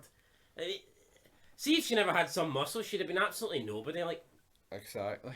And the only reason she's fucking any relevant is because she married Edge. And, you know, Edge downgraded it for Lita big time. Like, anyway, moving on. Look at Joe Gracie and Harland. Another act that I like. Yes, they approach Draco Anthony with another proposition. I've no idea who Draco Anthony is though. Black guy. I know he's black, like, but I've no idea. Up until now, I had no idea who he was. And then some other guy comes over and is like, "Don't listen to him. He's feeding poison." This Harlan guy looks like an absolute fucking tank. He looks like the sort of guy that'd be running the AB inside. Aye, yeah. What's the AB? It's not probably something Nazi in prison. Aryan Brotherhood, right? Fuck's sake. Aryan Brotherhood. I'm a fucking it. Is that the kind of gimmick they're going with? I feel like we could. No, but it was a couple of months ago. He carried some guy up the roof. No, but I feel. Throw him off, and he told him not to. I feel like we could get like a sort of racism vibe group in NXT. I think they would do. Whereas in Raw, see Raw Smack, you're never going to get anything. We, the racists. Yeah, that was the closest thing. Come on. That was about a million years ago. Anyway, I mean, this was alright. You know what? I think NXT's the best. Right, show. okay, this is shit. NXT. I didn't see this segment. No, I did. Honestly, I just looked at the title. NXT First UK Spanish superstar. No, I just seen NXT UK and I was like, nah, I'm not watching this one. Anyway, he's called Egghead. He's Spanish. He's the first Spanish superstar. He says he's took on the best in NXT UK. Alright, good for you, buddy. It shows you a promo package of here. Hold on. That's like oh my, that's like fucking being top of your maths class or something. And what's that fucking retard at school called? Torbank. That's like saying, oh, I've tested myself against the best. I've beat the best in academic challenges in Longstone, and now I'm ready to go to Brooklyn's, brother. You know, like... What, the primary school? Right, anyway, yep, this was awful, but yes. Main event Is he related to Adrian by any chance? No? No, he's related to Senor. Breaker, Ciampa, Ziggler, triple threat match, decent match. Good match, yep. Fast paced, but actually done. Ziggler. No, I liked about it. There was none of this fake flippy pish. It was actually good. Yeah. The spots towards the end of the match were good. Like, say Ziggler, right? I always say he's one of my most hated, right? But the guy, I would be lying if I said he's not talented. Well, he can work. Because he can work, and he's actually not that bad on the mic. But there's just, we see the way he's been booked over the past 10 years. I legit feel like kill myself every time he comes on the screen.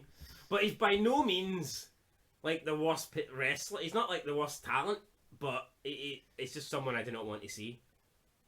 Yeah, it's like, just go to AEW, mate. Fuck off. I think it's just the way he's been. I mean, WWE's basically booked him as a fucking, you know, I know, but he's legit a mid-carder going nowhere who, like, once every couple of years, when they need a mid-card title feud, they'll pretend he's a big deal. Yeah. And that's pretty much what this is. They pretend he's a big deal in NXT. Whoa, hold the line. Down. Ziggler isn't always on time. Anyway. I kind of like Ziggler. Up until, I think, when did his career go downhill? When he appeared, I think it was around about the time he was with Vicky Guerrero. For me, that's when he kind of... Probably peaked too soon, to be honest. Aye. But it didn't. I mean, he's on about. I mean, his promo on Raw, he says he's going to win. No, because even when he had that feud with Ambrose in 2016, I feel like he'd already peaked and he already felt mid card by then. Yeah, no, definitely. No, on Raw, he's talking about he's going to win another trophy and add it to his trophy case. And it's like, yeah, I mean, you've won about 20 titles, but you can't remember a single reign. Not one reign is fucking mere. I think he's won 2 world titles. And I don't think he's made a defence of the belt. I think he lost on both. Yeah. I think he's held the world title twice, but lost both title defences. Will that be the case here, though? Because, of course, guys, he hits Ciampa with a super kick after Rude gets involved and drags Breaker at the ring, and he wins. 1, 2, 3. Dolph Ziggler, your new NXT World Champ. Will he hold it to stand and deliver, though? I think so. I probably see them. But see what they're going to do. I think that's Ciampa out the picture. I mean, he loses the belt originally to Breaker. He lost in a number 1 contender match to Ziggler, so I'm not sure why he was in this triple threat match in the first place. Because he beat Ziggler on Raw. A few tag team matches, probably. And then he eats the pin here, so I think this is probably their way of getting Ciampa out of this, you know, company picture. No. I think he's gone. I don't think he signed a deal. I mean, I don't think I think it'll be Ziggler versus Breaker at Stand and Deliver, and probably Breaker will win the belt back. Or maybe they just... Is that not weird, though? Maybe they're ready to push Breaker onto the main show. Could be. Who knows? They might be ready to pull the trigger. Who's Ziggler facing, fuck's sake? I don't know. But here, good match. If Breaker's going to debut, it'll be the night after. You know what? Even actually seeing Ziggler on NXT, it seemed a bit more enjoyable. Tell you what, this could be the highest rated show we've given. I'm gonna give it a 6. I was going to give it a 5, but then I thought, fuck. But hold on, no, I was just thinking 2 good matches and a bunch of good promos. I tell you what, the 2 matches that needed to be good were good, and the promos were good. I think this could have been getting a lot higher if there's just too many women's matches, in my opinion. Yeah. There was no right. There were just dead matches. See, tournament matches, right? See, at the end of the day, it's all great. Everyone loves a tournament, but seeing you think about it, the matches are dead. There's no feud. There's no rivalry. You know, it's just like random one-on-one matches. But, I mean, if people are actually good in the matches, then... Like, I remember back in the day, right, when you're watching the King of the Ring, they would actually book the matches. So, like, in the last 16, 2 people that were meeting would actually be in, like, a bit of a feud. So is this the team with the semi-final club? It wasn't just cold matches, if you know what I mean. Yeah. Remember that? Yeah. But these tag team matches do seem cold. These women's Dusty Cup matches. Like there seems to be nothing cold. No, but do you know what I mean? No, I do get what you mean, yeah. But exactly, there's no heat whatsoever. It's just 13 rating on 2, and it says a match that was devoid of any heat. But it'd be like on SmackDown if they had the King of the Ring match and you had Sami Zayn and Knoxville meeting in the quarterfinals. It'd be like, you know what? It's like, oh well, there's at least this isn't just a cold last quarter. This isn't a cold quarter. There's actually a rivalry going here. There's a bit of heat. I didn't feel like there was any heat in these matches, so it just seemed like throwaway Anyway, talking about fire, flames, whatever. I think this refuse fizzled it. It's fizzled it. You know what? I'll agree with you. I'll get a 6. This is fucking hell. This is the best show I've seen. In how long? Fucking hell. Well, I think I gave Slammiversary 2013 a 7, but that's... I mean, that doesn't count. Does it not? Alright, fair enough. But... Best show of the year. We'll go with that. Woo! Will it be better than Mania? Probably. Fucking might be like. It will be, damn it. NXT. No roadblock, it was some guy waving a wee flag. You can all go through. It's the start of the race. It was the overtaking a Raw. Any safety car here? No. Nationwide is so much more than a great insurance company. They're one of America's largest financial services companies. Like how I'm more than Saquon Barkley, the NFL's reigning leading rusher. I'm also the NFL's leading husher. Shh, hush up back there. Wow, I might have just set the hushing record. Well, almost. For your insurance and financial needs, Nationwide is on your side. Nationwide Investment Services Corporation, member FINRA, Columbus, Ohio. NXT 2.0 is better than NXT Black and Gold. Welcome back, guys, to Fog Wrestling. It is an NXT 2.0 review. That statement there might have been controversial. People might say you're talking absolute shit, but honestly, having watched NXT 2.0 now for a while, it's a lot better. It is a lot better than the old NXT style. The old NXT was essentially like, it was like Ring of Honor under the WWE, but under the WWE name. It was like an indie promotion with like slightly better, you know, well, say slightly better, like better production and stuff like that, and some WWE rejects on it, and some old names, some indie stars, some indie rejects from, you know, the last couple of decades or whatever. But NXT 2.0 actually feels like they're going in a different movement. You can see that they're bringing in more youth. They're getting rid of the older guys. They're just pushing like a new direction with the company, and it feels more edgier. The women appear more sexier. They're allowed to actually act like women and just not act like female male wrestlers. You know, they actually want to be women rather than be men. And for me, this show is probably the best show going on in wrestling at the moment. So we kicked off with Miz TV. Not sure why Miz TV was on NXT. Normally Miz TV makes me want to shoot my brains out, but this one wasn't bad. It was actually a decent opening to the show. Dolph Ziggler, though, kept saying that he only defends the title against superstars, and that LA Knight is not a superstar. And I get maybe they're in gimmick here. There's a storyline they're pushing, but I find it kind of ironic that LA Knight, Eli Drake, whatever you want to call him, is more of a superstar than anyone else here in the ring. Let's be real. Anytime, this is not a WWE made man. This guy, no matter what company he's been in, whether it be Impact, whether it be Power, or whether it be on NXT, this guy is always reinventing himself. He's always appearing like a star. Whenever he was in Impact, you looked at Eli Drake, you probably thought, fuck, he's the man. No, he's the top dog. He's going to be the number one star. He's the number one asset. And it's the same way Power, and it's the same way NXT. When this guy goes, he stands out. So to say he's not a superstar, you know, is a ridiculous claim. I mean, it's like when they were going with Daniel Bryan and they said you're just a B+ player. Now, the fact is, when they were going with that gimmick, when Stephanie McMahon and Triple H were saying to Bryan, you're just a B, the fact is, Bryan wasn't an A+ player. They were telling the truth, but on this occasion, Dolph Ziggler isn't telling the truth because LA Knight is a star, and he corrected Ziggler. He says, yeah, you're right, I'm not a superstar, I'm a mega star. And then they booked a match for today. It's going to be, well, I said they booked a match, the Miz booked a match, so I'm not quite sure whether Miz was I mean, 1 minute he's a talk show host, and the next minute he's a GM, and he gets to book world title matches. Does it make sense? Not really, but was it okay? It was alright, it was decent enough. Up next with Cameron Grimes versus Santos Escobar, #1 contender for the North American title. Santos Escobar wins. Yeah, I wasn't too keen on this. I mean, it is what it is.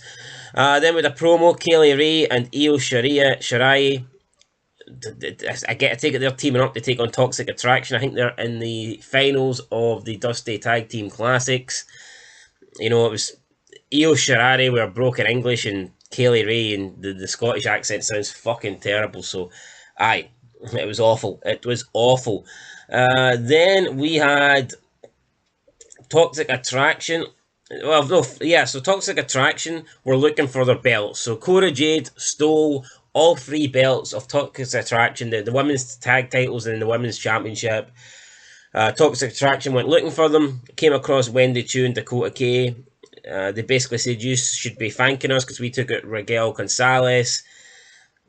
Wendy Chu and Dakota Kai says, we didn't need you to, blah, blah, blah. Toxic Attraction split up, they go to look for the belts. Wendy Chu says something along the lines of Toxic Attraction are pretty weird, but hot. I mean, that is what it is. I mean, but all the women are on NXT. They're allowed to be hot. They're allowed to come across as hot. They're almost allowed to act sexy in a way. You don't get that in WWE. You don't get that on the main brand. Now, I'm not saying that I'm not saying all the women on NXT are like prettier, you know, or hotter than, or more beautiful than the women on Raw or SmackDown, but they're allowed to act more sexy with their mannerisms, with their looks. So for that reason, you know, they're going to be hotter. It's like, there's some women in WWE Raw and SmackDown that, you know, you would consider more beautiful than in the Ruthless Aggression era or the Attitude era. But back then, the women were actually allowed, they were more appealing because they were allowed to be hot. They were allowed to have bra and panty matches. They were allowed to have swimsuit competitions. Guys, fucking can barely speak here. I need a drink, but I'm trying to get through this review.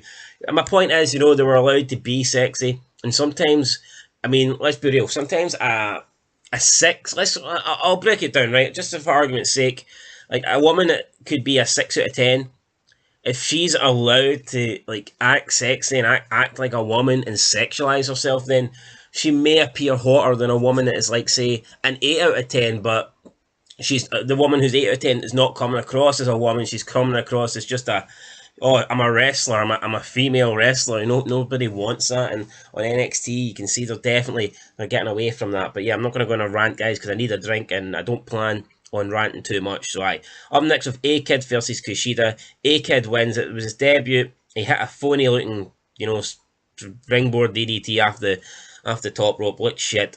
A-Kid wins. We have Rey and Dominic confront Santo Escobar. Escobar says he's going to be the greatest luchador of all time. Dominic says you're looking at the greatest luchador of all time, Rey Mysterio. And then I think they said Santos Escobar is going to be the future greatest, and then Rey said, no, you're looking at my son's the future greatest. So, I mean, it is what it is. Dominic says he wants a match. Dominic says he didn't come here to talk. He wants to fight. He didn't come here to talk because he can't talk. So, that's it. Sets up a match between Dominic Mysterio. Yawning, guys, tired. I know it's unprofessional, but fuck, trying to get through this review. So, Dominic Mysterio sets up a match with one of Santos Escobar's minions, and we'll get that later on tonight. Up next with Sari versus Tiffany Stratton. I think Tiffany Stratton's the rich girl with the daddy issues or something like that. I don't know. She attacks Saray before the start of the match and then beats her relatively easy, so it is what it is. But, you know, now Tiffany Stratton looks hot. I mean, Sari doesn't look that bad either, to be fair. I mean, like I said, all the women on this look decent. Cameron Grimes said the odds are stacked against him. I mean, who gives a fuck about Cameron Grimes? Tommaso Ciampa was in the ring. Who's his name guy called? The Italian guy. The Italian guy says he could have attacked Ciampa from behind, but he wants to build his NXT legacy or whatever. He wants to face Ciampa at Stand and Deliver. Ciampa accepts. The Italian guy knees him in the nuts, and that's it really. So I didn't really enjoy it. It wasn't really great. Then we have Solo Sikoa. No idea who this guy is, but he says he's ready to become champion, so fair play to him, but somehow I disagree with that. We then had we had Imperium interrupt the Creed Brothers. The Creed Brothers wanted to know who attacked them, blah, blah, blah. Imperium came out, MSK were out, and they're going to have a three-way tag team match at Stand and Deliver. I mean, it is what it is. Imperium are better on the mic than I thought, and maybe it's not that they're good on the mic, but just that their accents, like, just make them feel different, so, you know what, Imperium's not bad. Imperium's fucking... I say not bad, this show's put me to sleep, man, fucking hell. It's only, what, it's only not even 1 o'clock yet in the morning, and I'm literally falling asleep here. How's this happening? Up next, we had... What did we have next? We had Indy Hartwell versus Percy or Peralta. They have a match. Peralta's boyfriend comes out, I can't remember his name, and then Dexter Lumis comes out, Indy Hartwell picks up the win, and then they start kissing, and then Indy starts kissing Dexter Lumis. I guess they're trying to out-kiss each other, so both sets of partners are kissing each other, while Dexter Lumis is kind of just standing there. He's not agreeing to this, so technically Indy Hartwell's like almost raping. But by leftist, standards, by their guidelines, I mean, technically, Dexter Lumis isn't. He is, he's not. Fuck, what's that word called, man? Jesus Christ. Not approval. Ah, Christ, it's too early in the morning, man. It's fucking too early for this. But my point being, right, anyway, it was whatever. Fuck the lefties. Then Indy Hartwell jumps on top of Dexter and they start making out in the line on the ground, and Wade Barrett's losing his mind, so, I mean, whatever.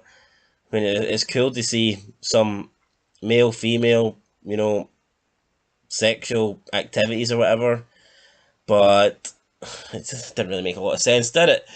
Then we had Dominic Mysterio versus Raul Mendezo, and Dominic Mysterio wins with a 619 frog splash. Who cares? I don't. Then we had Cora Jade setting up traps for Toxic Attraction. First of all, the jobber member of Toxic Attraction goes to grab her belt, and she gets like locked in a cage. And then we got the orange amber haired person. What's her name? Gigi or something. Her belt is like stuck in the trash bin or whatever. She tries to grab it. The trash bin lid falls on top of her. And then Cora Jade drives like a forklift on top of it, so she can't get out. And then Gigi's like, "Oh, when I get here, I'm gonna destroy you or whatever." And then Cora Jade said, "Oh, that's funny. I didn't know trash could talk." So I mean, it was like Home Alone style, like fucking traps here for Cora Jade. I guess it was all right. In the end, though, she goes out. She looks like she's gonna spray paint Mandy Rose's new Range Rover. But instead, she puts the spray paint down. It looks like she's just going to steal the car, I guess. She's going to steal the car and the belt. But Mandy Rose is sitting in the back seat. She attacks Cora Jade. She gets the upper hand. They start brawling on the outside. Cora Jade gets beat up. Cora Jade's laid out. Mandy Rose then spray paints her. And then the other two members of Toxic Attraction come, and basically Toxic Attraction stand over Cora Jade. You probably know Vistaprint for business cards, but did you know we print everything you need to get your brand in front of your fans? We print banners and signs that help your business stand out. We print postcards and flyers that get people talking. And we print must-have merch like tote bags, t-shirts, and water bottles. Whether you want a few or a few thousand, we print on everything so that customers can go from noticing your brand to falling in love with it. Right now, new customers can get 20% off with code NEW20. Because if you need it, we print it at Vistaprint.com. I didn't think this made it much sense, if I'm being completely honest. Cora Jade goes around, she takes out the two tag team members of Toxic Attraction with traps, and I felt like the reason she was like trapping them was so she could get Mandy Rose all to herself. But then when she gets to Mandy Rose, Cora Jade's the one who gets outsmarted by Mandy Rose, and then at the end of the beatdown, the other two members just walk out as if they were already escaped. So they could have easily done a 3-on-1 beatdown, but instead they decided just to let Mandy Rose take care of it herself, and then the other two appear out of nowhere. I mean, logically, it just doesn't make a lot of sense. It would have made more sense with like Mandy Rose being confronted by Cora Jade or something, and our other two, our backup is gone, our backup's been locked up in traps, but I don't know. I mean, Cora Jade, you know, she gets 2 out of the 3, but then Mandy Rose outsmarts her. It was like, maybe that, I don't know. I mean, it was different. I mean, it was kind of cool to see all these segments like backstage and that, and doing something different. That's what I like about NXT 2.0, because you seem to, they take you away from the ring and the ringside more often. But I don't think, I think this could have been booked a wee bit better, but it is what it is. It was alright. And then main event time, Ziggler versus LA Knight. Good match. LA Knight had Ziggler beaten. Rude puts Ziggler's foot on the rope. Then they continue. Ziggler hits a super kick out of nowhere, pins LA Knight, and LA Knight's just beaten like that. Pretty much looks like an afterthought. Then Braun Breaker comes out and challenges Ziggler to a match at Stand and Deliver for the NXT title. Braun Breaker drops Robert Roode with a punch, and then Ziggler accepts, and that's it. Your main event, Stand and Deliver, is going to be Dolph Ziggler versus Braun Breaker. And that's it, guys, for your NXT show this week. Was it as good as last week's? Definitely not. But was it bad? No, it wasn't. Was it the best show this week? Probably will be, to be fair. It was better than Raw. I mean, let's be real. Fucking going to the dentist and getting all your teeth removed is better than Raw. So, aye. I'll give this NXT 2.0, I'm going to give it a 3 out of 10. 3 out of 10, guys. That's my rating. Let me know what you think down below. I'll catch you later. Gonna go and get a nap now because I'm fucking wrecked. Till next time. Peace. Stand and Deliver is only 2 weeks away, but it's time to find out if this episode of NXT 2.0 did this episode stand and deliver. Welcome back, guys, to Fog Wrestling for your review. The 22nd, Tuesday, March 2022. Lots of 2s in there. We're on the road to Stand and Deliver. It's WrestleMania season. This is when wrestling is supposed to be at its best. Was wrestling at its best tonight? Let's see. We kick off with Solo Sikoa versus Roderick Strong. I have never been a fan of Roderick Strong. I think he's just purely there because he's a ring general, you know. He's a boring bastard that can have matches, right? That's essentially what Roderick Strong is. And he loses to Solo Sikoa. Sikoa there hits a big splash off the top rope. You can tell this guy definitely looks Samoan. I don't know if he's from the same like tribe or family as the Usos and Reigns or whatever, but I mean, if he is, then why not maybe add someone else to the bloodline? Why not make the Freeway, you know, faction? Why not make it bigger? Why not transform it into a whole stable, like a big Samoan stable? Because this Solo Sikoa guy actually has a decent look to him, and he's pretty good in the ring. So, you know, it is what it is. He picks up a win over Roderick Strong. A decent way to start the show, I guess. Who cares? Then we have Indy Hartwell and Persia Pirotta arguing backstage over whose man is the hottest and, you know, whose man's better in the ring and all this. Persia Pirotta says her man can get the job done in the ring and outside the ring. You know, just these two over the past couple of weeks have been like sexualizing themselves and their relationships with their partners, and this is good stuff that you just don't get on Raw. I mean, you don't get anything like this on Raw. They did experiment with Tamina and Akira Tozawa, but it's like really goofy shit that is for, like, you know, 5-year-olds. It's not, at least on NXT, you feel like this is more like adult themed. Even you've got Wade Barrett on commentary, and he's talking about, you know, Indy Hartwell's been causing Dexter problems, but at least she must be good in the bedroom and all that stuff. And I mean, this isn't stuff that you get in WWE. We haven't got this since the King, to be honest, was on commentary back with JR, you know, in the Raw days. But I mean, this is what makes wrestling should be aimed for adults, and if kids are allowed to watch it, then so be it. But I mean, you watch Raw and it is literally kindergarten shit. But yeah, Indy Hartwell and Persia Pirotta, they've been in a feud, and I guess they're continuing to be in a feud. Up next, they both accompany Dexter to ringside. He takes on Tony D'Angelo. Tony D'Angelo tries to go for his crowbar. Indy Hartwell grabs the crowbar away from Tony D'Angelo. Persia Pirotta snatches it off Indy Hartwell. Tony D'Angelo tries to take it for Pirotta. They have like a tug of war. Pirotta lets go. D'Angelo pulls the crowbar. It ends up hitting Dexter Lumis. Then he hits him with a fisherman suplex, and he picks up the win and defeats Dexter Lumis, essentially via aid of Persia Pirotta. Backstage, these two are going at it really verbally. Indy Hartwell accuses her of doing that on purpose to cost her man the match, and Peralta says that, you know, stop making excuses for your man. My man could beat anybody on the roster. My man's this. My man's great. My man, like I said, gets the job done inside the ring and outside the ring.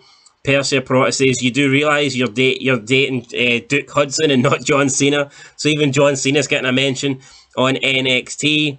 But yeah, she says, Peralta says that Duke can beat anybody. Loomis starts painting a picture, and it takes him 10 seconds, and he's drew this big massive picture of Gunther, and then he shows it to Peralta, and Peralta's like, oh yeah, Duke can beat him, no problem. And then Duke reluctantly accepts a match with Gunther later tonight. Then we had also after the Tonio D'Angelo Loomis match, Tonio D'Angelo was calling out Ciampa. Ciampa came out from behind, hit his finisher, facebuster finisher, and says that Ciampa will decide when his last day on NXT is up or whatever. So I think D'Angelo was kind of pushing for Ciampa to retire, but Ciampa says that he'll retire on his own and that he'll see him at Stand and Deliver. Up next with Fallon Henley versus Elektra Lopez. Elektra Lopez wins. Not really a lot to say, you know, short match, both women pretty hot. It is what it is, you know. Elektra Lopez wins with a pump handle slam into a powerbomb. Don't know what she calls it, but it's a decent looking finish.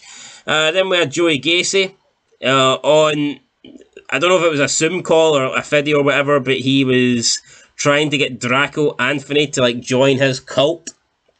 Some guy came in and told Draco that he's got his back, brother, if he needs him. You know, I like Joey Gacy. Unfortunately, we didn't get to see any of him apart from this. You just basically seen him on video for 20 seconds trying to get Draco to join his cult. But I mean, it is what it is. Hopefully we get more of Joey Gacy next week. Then you had Solo Sikoa saying he will be the new North American champion.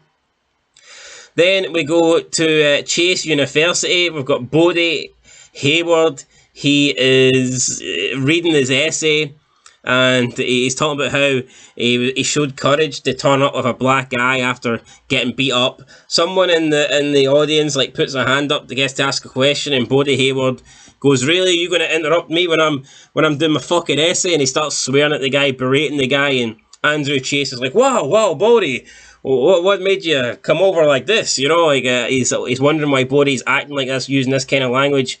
Who taught you to do this? And then Bodie Hayward says, "Well, actually, sir, you did." And then Chase seems a bit, confused. And then he says, "You know what? That's the nicest thing anyone's ever said." And then Chase starts swearing at the guy that had his hand up, and he's like, "You shut the fuck up and you let Bodie finish." And it was funny. So yeah, I don't know why we can get good shit on NXT, but we can't get nothing on Raw or SmackDown.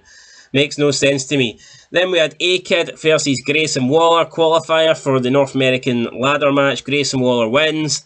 After the match, the North American champion, forgive me, I don't know his name, tells A-Kid that he's going to give him a chance. The three losers in the qualifying matches tonight will compete next week in a triple threat match. Winner gets added to the match. He says, "You might be a kid, but you'll never be a champion." And then the other guy says, "And tonight I'm going to, do a mother." And then A-Kid attacks him and leaves the ring. So, yeah, I mean, it is what it is. Up next, we had the Creed Brothers versus GYV. I have no idea who GYV are. The Creed Brothers win, and the Creed Brothers are probably my least favourite thing on NXT 2.0. There's just nothing about them. They're just two guys that wrestle, pretty much have zero character, not a lot of personality. You know, they've got a black manager, I guess, because they can't speak, so they need someone to do the speaking for them. But yeah, no, I'm not a big fan of the Creed Brothers, and yeah, I mean, probably are my least favourite thing on NXT 2.0. But they picked up the win tonight, and then it cut to a backstage video feed where there was someone trashing their locker room and says, "Since you can't find us, we'll find you." So the Creed Brothers were attacked last week. We don't know who their attackers are, but I guess maybe we'll find out at Stand and Deliver. Is it going to be a new tag team? I'm going to assume that it's someone debuting in WWE. Who could that be? I honestly don't really know. There's talk of the Briscoe brothers leaving Ring of Honor. People thought they were going to go to AEW. Maybe they're going to NXT, but I don't see it, to be honest, because I think McMahon's trying to push a younger, he's trying to go in a younger direction. NXT is trying to filter out all the older guys, and you can see they are pushing the youth. So I don't see them signing, two fucking old guys that are 40 now, and who cares about the Briscoe? Fucking indie bums at best. But anyway, I guess we'll find out soon who is behind these attacks on the Creed brothers. Then we had Braun Breaker versus Robert Roode.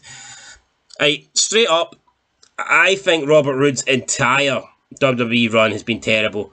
Albeit I did not watch his original run in NXT when it was the Black and Gold brand. I didn't see it. But ever since he's been called up to the main roster, it's been garbage. It fucking has. I think he's held like the United States title as well. But I mean, that was such a lackluster run. I can't even remember it. There's been nothing good about Robert Roode's WWE run. Now, people will overrate the guy because of his entrance theme. And his entrance theme, in my opinion, sucks. Glorious. And everybody thinks they're great and I've even seen like non-wrestling fans, they'll like have that intro for the start of like their YouTube channel and stuff like this. Shout out to CJ Novo 992, Lefty Bastard, Overrated Bastard, guy that talks about football but he puts in the Robert Roode intro because he thinks he's mad. I mean, not really. It's not a good theme, but everyone seems to love Robert Roode because of his theme. I mean, if someone's got a good theme, just say they've got a good theme, but that isn't going to give me a reason to like the person. I mean, I remember hearing Alex Riley's theme back in the day, and I thought, that's a pretty good theme song, but Alex Riley fucking sucked. So, and it wasn't because Cena held him down, the guy just wasn't any good. Let's face the facts. But yeah, Braun Breaker beats Robert Roode. Then after the match, he's walking up the ramp, and Dolph Ziggler surprises him with a super kick.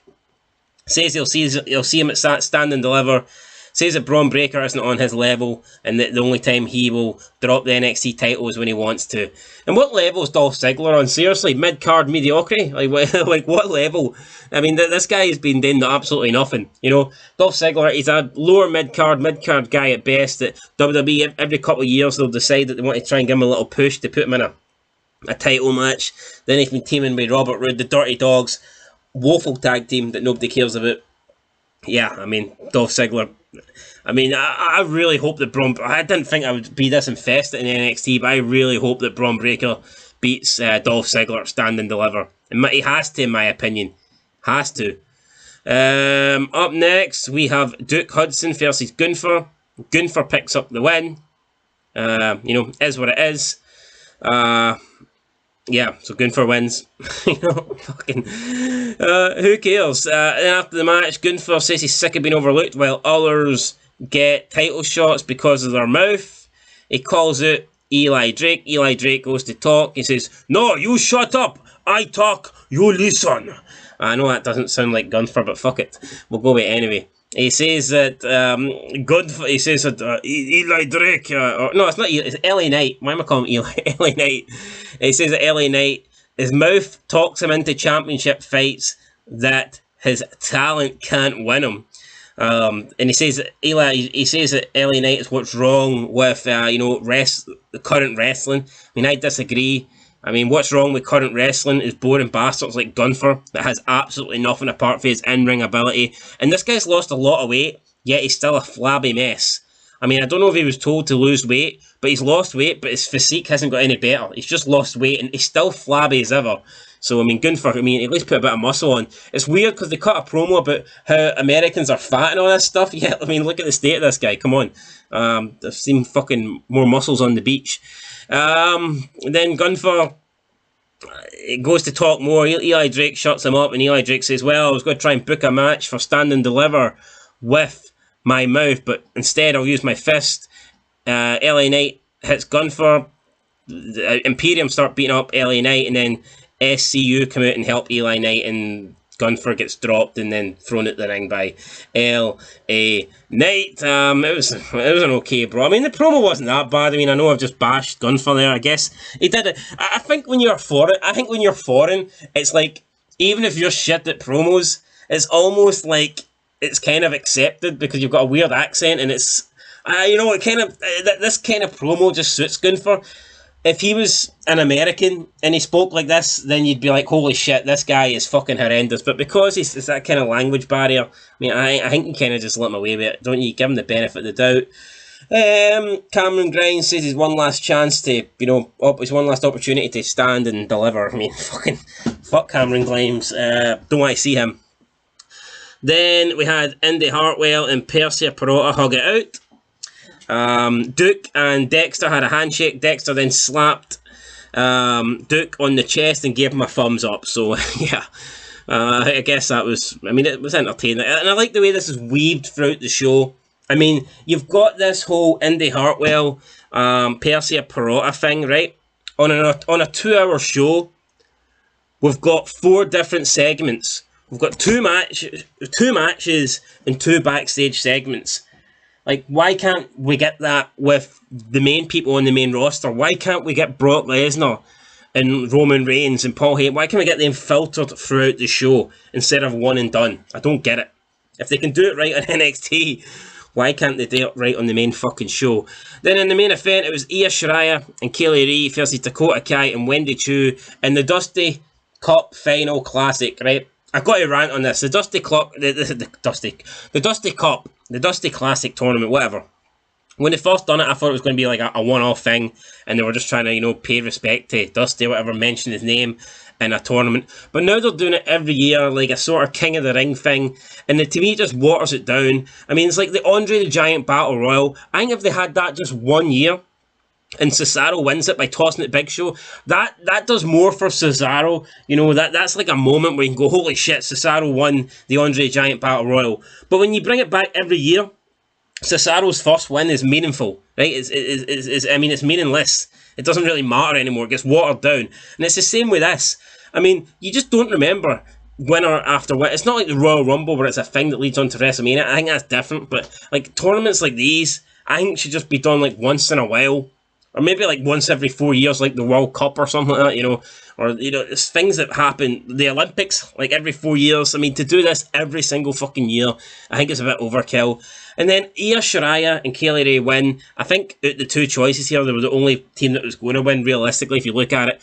And then Toxic Attraction come out, and Io Shirai and Kaylee Ray said when they started this, they were going to dethrone Toxic Attraction, but they realise now that the way to do this isn't to win the tag belts, it's to go after the leader and win the Women's NXT Championship. So they're going to change the match between Cora Jade and Mandy Rose at Stand and Deliver into a Fatal 4-Way, and they add themselves into the Fatal 4-Way match for the NXT Women's Championship. So hold on, they won the Dusty Classic Tag Team Tournament. They won a tag team tournament that is, paying homage, whatever, to Dusty Rhodes. They win a tag team tournament, and straight away after they win it, they basically say, oh, we don't want the tag titles are shit, and they disband their tag team to make the singles match for the women's title a Fatal 4-Way. On what planet does that make sense? It just makes the whole tag team thing look fucking stupid, They've teamed up, 2 single wrestlers, they've got to the final, they've won this tag team tournament, just to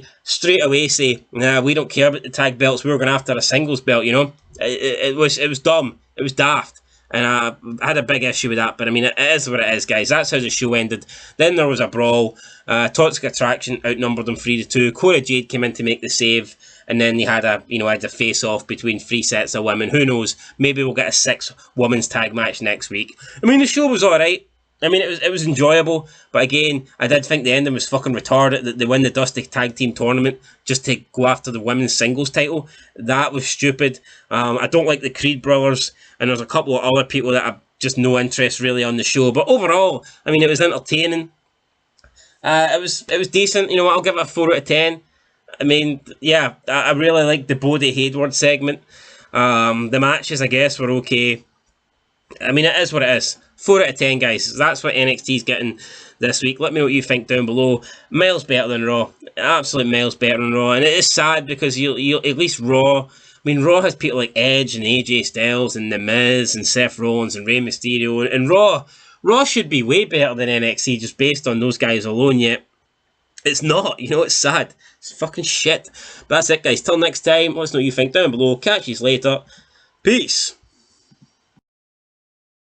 Fog Wrestling back with another Fed March 29th, 2022 edition at NXT. We are wait, when is NXT starting? I think it's 2 days away. WrestleMania weekend. Oh, we love WrestleMania weekend. We used to, not anymore, because it's shite. But yep, we had kicked off this show with Imperium defeating LA Knight and MSK. You hear MSK, and I think of Machine Gun Kelly. No reference whatsoever, but Imperium steal a win on their way to NXT Stand and Deliver. The heels win, which does anyone care about? Not really. MSK, a bunch of jobbers. I don't mind LA Knight. Many people dubbing him The Rock in TNA. Is he the DNA of TNA? Only time will tell, but that is what kicked off the show, if anyone remotely cares. And next up, we have two jobbers in a match. We have Ivy Neal defeating Tiffany Stratton. This was via submission. So we had the Pitbull taking on the Buff Barbie doll. What is this, man? Who comes up with these nicknames? They're absolutely shocking. But looks like you're going to be beat with a power bomb. But then Big Nile countered it, locked in her modified Dragon Sleeper to force the Buff Barbie doll into submission. Well, Stand Delivers the 2nd of April. Whenever that is. How many days are in April? 31. So it's Saturday. Wait, no. Stand Deliver has to be Friday then. Because WrestleMania, damn it, is over 2 days. So who knows? But we're in to the next match we had. Look at the neck of this, man. Josh Briggs and Brooks Jensen defeating Legado del Fantasma. Sounds like two lawnmowers they've defeated. Well, I mean, that's the bottom line there. But yeah, I mean, this NXT has your odd comedy segments on it that are funny, but I mean, it's still better than Raw. It can be better than SmackDown. I mean, it's better than I think AEW can do, but awful. Next up, we have Toxic Attraction. We've got Mandy Rose and two Council Estate slags, as I put it in previous weeks. Look at that name. But yeah, we have the return of Raquel Gonzalez, returning to save Dakota Kai. And this is all build up essentially for the pay-per-view, of course, these two teaming up. So yeah, we've got those two title matches at NXT Stand Deliver. I won't be tuning in for that. I mean, I doubt we won't have the review. Son of Scotland 90, we'll probably do that review. The Fat Man. Anyway, we had Von Wagner defeating Body Hayward. This guy, I mean, look at this. I mean, the only reason he's beating him is because of the big guy. You know? And this feud is just, I'll say not this feud, I've got this match mixed up, but Von Wagner defeats him. But look at this, man, it's just matches in this NXT. And this is the go-home show, like the biggest show of the year. You probably expect more, you know. We then had Joe Gacy defeating Draco Anthony. Of course, the big guy getting involved. This is the match I meant to say that. Gacy manages to capitalise with somersault clothesline. He earns the win. So yeah, building a bit of momentum going into Stand and Deliver. Meanwhile, Dakota Leons defeats Saloni Jacobs. This Mongol went viral a month ago because she did a pinfall and basically showed her ass. If anyone cares about it, but there we go. And then Cameron Grimes. Oh, listen to these names, man. Defeated A-Kid and Roderick Strong in a triple threat main event. And that is just your matches, you know. Of course, we had other stuff on the show, but like segments and shit. We had Braun Breaker, Ziggler, all that good stuff. But I thought this was weak. Raw was shit. No ways about it. Didn't expect Raw to be better than this pish. And I said they were both equally bad. I gave Raw a 0. I had to review that Son of Scotland 90 sitting nowhere. I mean, I'm having to review this. Absolute garbage, but yeah, in terms of the rate this out of 10, the clips were brutal, and I don't know, I'd give it out of 10. Would you give it out of 10, Amy? I'd give it a solid 6 out of 10. Jesus, you need shot then. Okay. I'm giving it a 0. Oh, really? Yeah, it was awful. I think you should agree with me on that. Yeah, I agree, actually. You didn't help me watch any of the clips, you just went ahead and gain a 6, but alright, Amy. But anyway, I'll do it for Fog Football. Let's get it. That averages out at 3. There you go then. Because you gave it a 6 and I'm giving it a 0. Yeah. Anyway, guys, it's a 0. She didn't watch it. I did. Maybe if you want to watch wrestling in the future, you can. Even though all the current shit is awful. Okay. I'd like to show you an old pay-per-view and watch it. Yeah, definitely. Would you like to do that one day? She would. But until next time, peace. That's it for Folk Wrestling. WrestleMania weekend come up. The Fids are coming thick and fast.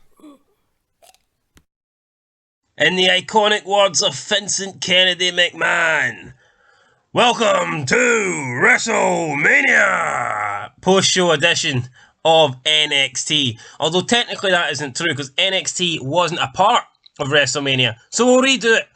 Welcome to Stand and Deliver. Post-show NXT. It is the first NXT since Stand and Deliver. But everything is not the way it was since Stand and Deliver ended because we've had an NXT Championship match. For some reason, they decided to put an NXT title match on Raw. I guess they thought the entire Raw show was fucking terrible, so they needed to put something that was not god-awful on the show, and that's why we got Braun Breaker versus Dolph Ziggler for the 10th millionth time, and it resulted in Braun Breaker winning, guys. So yeah, we left Stand and Deliver with Dolph Ziggler as the NXT champion, but what, 4 days later, and Braun Breaker is once again your NXT champion. So if you don't watch Raw, you've missed it. There was a big title change. Not a fan of this. If they wanted Braun Breaker to be the champion, why not just have him win it Stand and Deliver? To me, it just devalues the belt and it devalues the brand when a massive change like this can happen on another show. It's like, I mean, come on, it's supposed to be must-watch TV, but something's happening on Raw. And I don't think that's right. I mean, by all means, if you want someone to have a match on Raw, then fair enough, because Dolph Ziggler is a Raw guy. I totally get that. But I think to have the NXT Championship, you know, change place, change hands. Different if maybe Dolph Ziggler retained, but I thought it was dumb. Anyway, let's get into your preview now that I've rambled a load of shite about Braun Breaker being the new champion. And that's me not criticising Braun Breaker, because I like Braun Breaker, but I just think that I don't think Steiner Jr. should be the champ via winning the belt on Raw. And speaking of Steiner, Rick Steiner set to be in attendance tonight at NXT. Will he appear on camera, or is it just a backstage thing? For now, we don't know. Will Dolph Ziggler get a rematch? See, it's strange. Sometimes WWE have said they've done away with the rematches, but sometimes they give somebody a rematch. It just depends on whether or not they want to have one, you know. I don't think there's an official rematch. If they want to have a second match, WWE do it. If they don't want to have a second match, then they don't do it. So, I mean, it is what it is. Like, Brock Lesnar will not be getting a rematch for his belt against Roman Reigns because it doesn't make sense. It doesn't fit his schedule. But when it does make sense to WWE to do it. So they just pick and choose, really, when they want rematches. I wouldn't be surprised if Ziggler does get a rematch sometime down the line, but I think they should move on. I mean, Ziggler, you know, he had some good matches with Braun Breaker. It was a decent wee feud, but I think they should move on now, and Braun Breaker should get a new challenger. But speaking of rematches, there is going to be NXT Women Tag Team Championship titles on the line tonight. The new champs, Dakota Kai and Raquel Gonzalez, will be defending against the former champions, Toxic Attraction, Gigi Dolan and JC Jane. So we'll see if the former champs can retain. I mean, their match at Stand and Deliver was on the pre-show. To be fair, it wasn't that good. Hopefully they have a better match tonight. I would not be against Toxic Attraction winning the belts back, but I don't think they will. Tony D'Angelo and AJ Galante are set to continue their Stand and Deliver celebrations, which I'm guessing means that someone will interfere and we'll get a new feud with Tony D'Angelo. New NXT North American Champion Cameron Grimes will speak. That's not something I'm looking forward to. I'd rather he didn't speak. I'd rather he vacated the belt and fucked off somewhere else. I don't like Cameron Grimes. Nothing personal. I just don't think the guy's any good. Do not like him. Every time he comes on the screen, he bores the hell out of me. No word here whether Mandy Rose is going to be on the show, but I think they could probably do a Mandy Rose Cora Jade match. I don't think it will happen tonight, but I think down the line, it was supposed to be Cora Jade versus Mandy Rose at Stand and Deliver. For whatever reason, they made it a fatal four-way.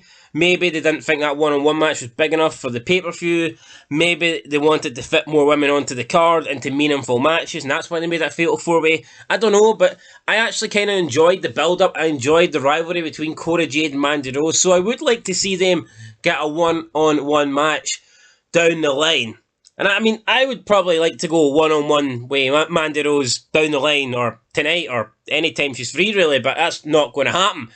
Speaking of things that are not going to happen, or shouldn't happen, but will happen, tonight we've got Nikita Lyons, who has got the biggest ass in wrestling I have ever seen. And when I say that, I mean she's got the biggest ass for someone who isn't, like, morbidly obese. Yeah, Rikishi had a big fucking fat ass. Yokozuna had a big fat ass, but Yokozuna's ass didn't turn me on. Nikita's Lyons' ass does, so it's a different kind of ass. I mean, Nia Jax had a big ass, but I mean, the majority of it was just fat. Whereas Nikita Lyons, she's got like a real fucking ass, you know. Even though her opponent tonight, Lash Legend, said it's fake and it's implants, Nikita Lyons is claiming it's 100% real. And I want to know if it's real, so here, I'm telling Nikita Lyons right now, I want to touch it just to prove that it's real, so hit me up on YouTube and we'll try and see if we can arrange that to happen. But yeah, Nikita Lyons set to take on Lash Legend tonight. Last time Lash Legend had a match, I believe they had to like cut half the match, it was that bad on 205 Live. Apparently, they had to go and edit it all, because it apparently was a stinker. So we could be getting another stinker tonight when Nikita Lyons takes on Lash Legend. But in terms of a preview for tonight, guys, I think that's it. I mean, Ciampa's supposedly gone. We've got no news on Walter. We've got no news on Eli Drake, LA Knight, whatever he calls himself. But yeah, maybe we'll get some more debuts tonight. Possible. Maybe something else will happen. The whole Indy Hartwell Dexter thing. I don't know what will happen, but I'm looking forward to it. NXT's normally a good watch. So there you go, guys. There's your preview. We've got at least one title match tonight, maybe more, and maybe the appearance of Rick Steiner. Woof, woof, woof. Till next time, peace. Woof, woof, woof. Somebody call the police. Somebody call the dog pound. Rick Steiner has been kidnapped to end NXT 2.0. Welcome back, guys, to Fog Wrestling, here to review the WWE NXT 2.0 episode from the 5th of April.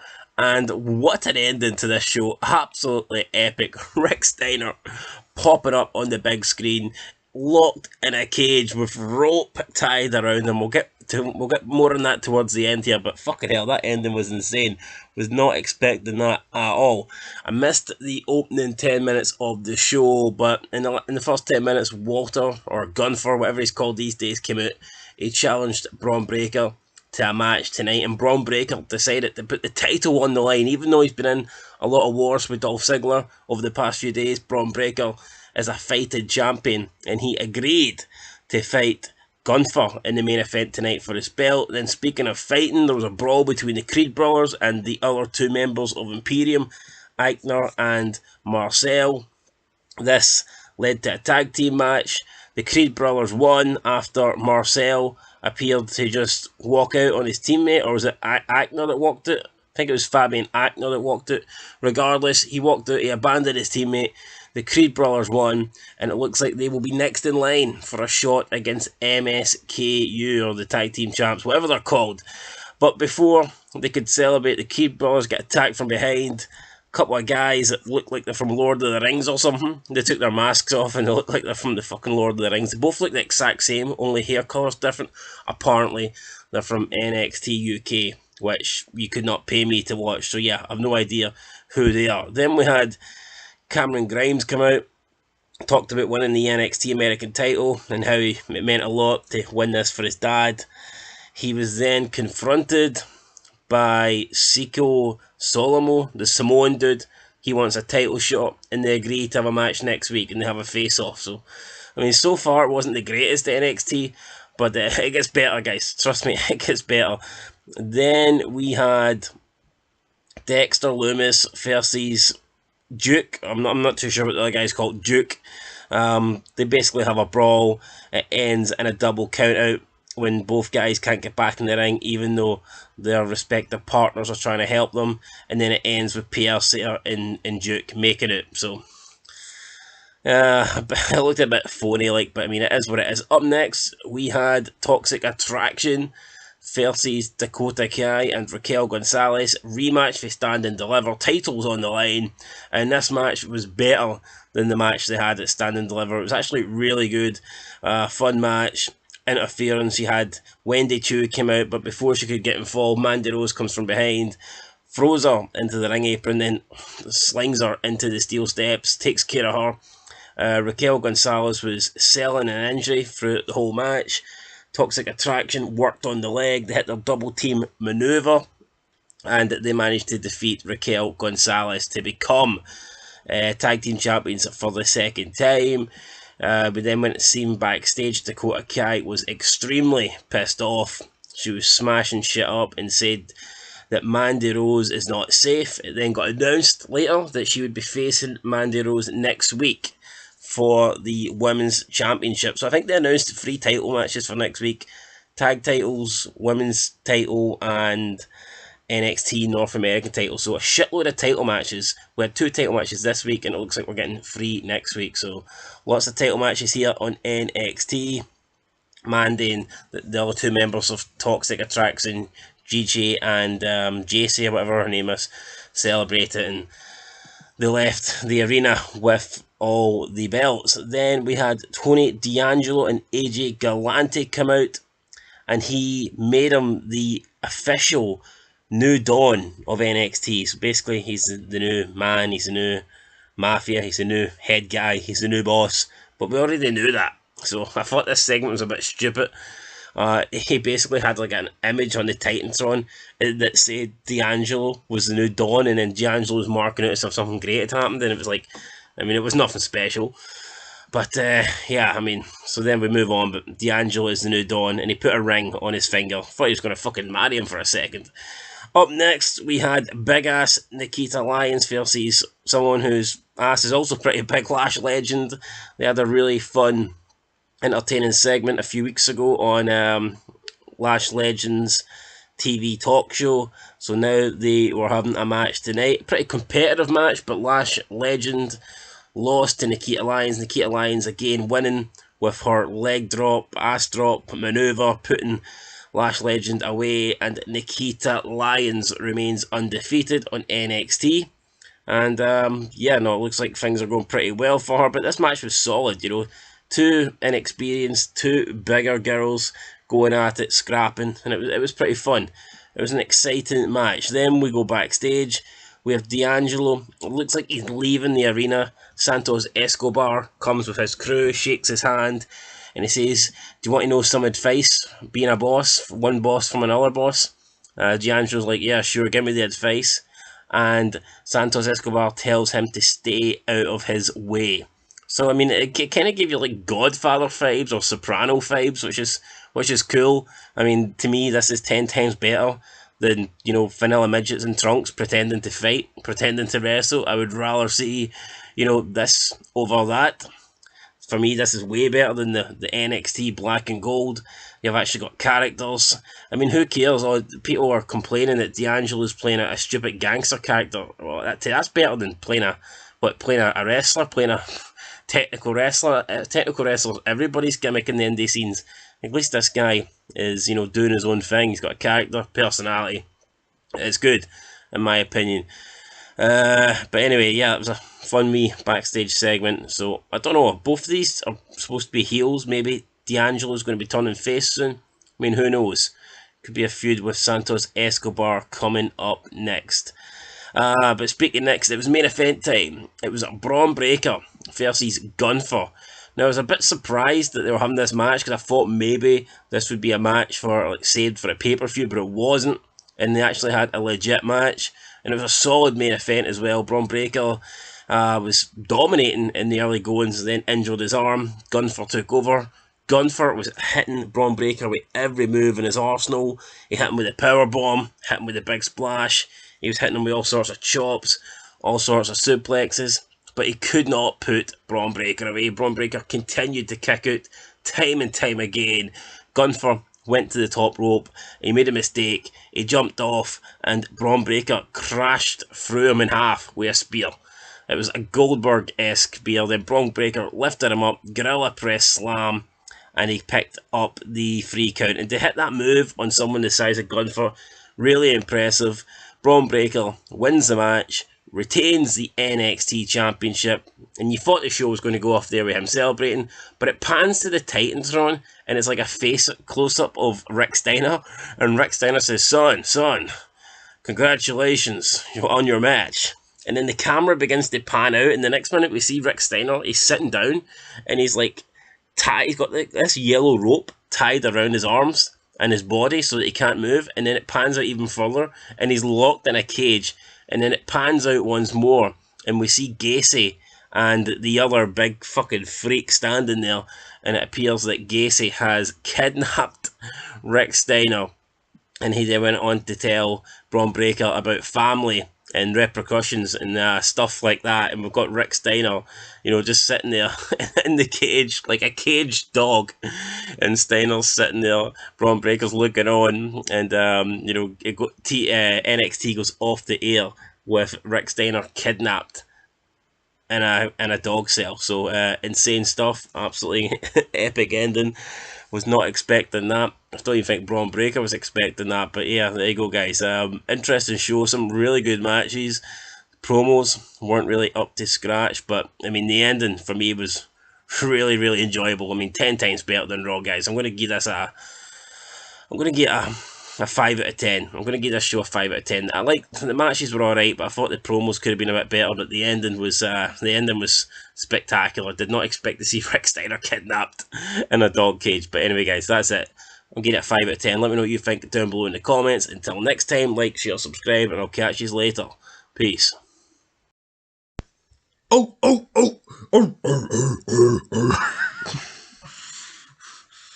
No. Or just keep it. Fuck, it looks a bit old. No, just keep it. We'll think of something.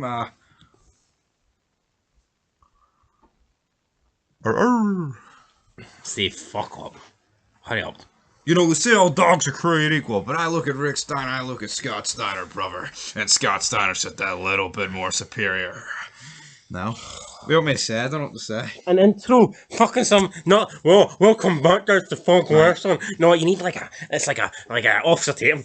Oh damn, man! Here we go again. Like, you know, some shite. Anything, go for it. Go. Ricky Steiner has been abducted. It's Scott Steiner to the rescue. It is your NXT 12th April 2022 preview. Woof hot. If you hear us, or can you hear me? Well, we'll be hearing Scott Steiner tonight in an absolute dream scenario.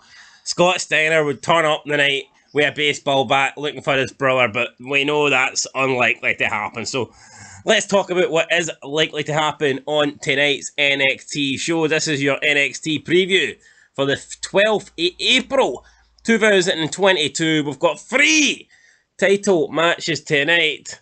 We've got Rick Steiner's abduction storyline, and we've got a bunch of other shit happening. So it should be a good show.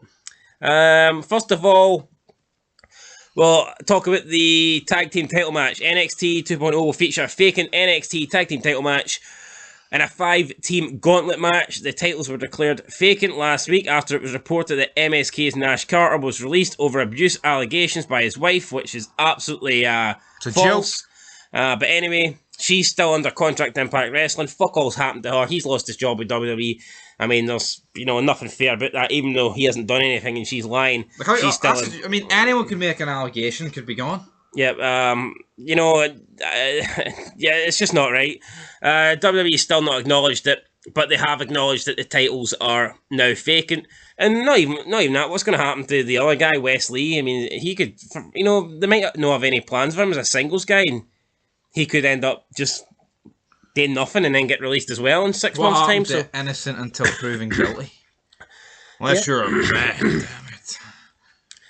But anyway, yeah, so we will have the 5 teams in the match. They're going to be Grayson Waller and Sanga. I have no idea who Sanga is. No. Raul Mendoza and Joaquin Wilde of the Mexican Cartel. The Creed Brothers, Josh Briggs and Brooke Jensen.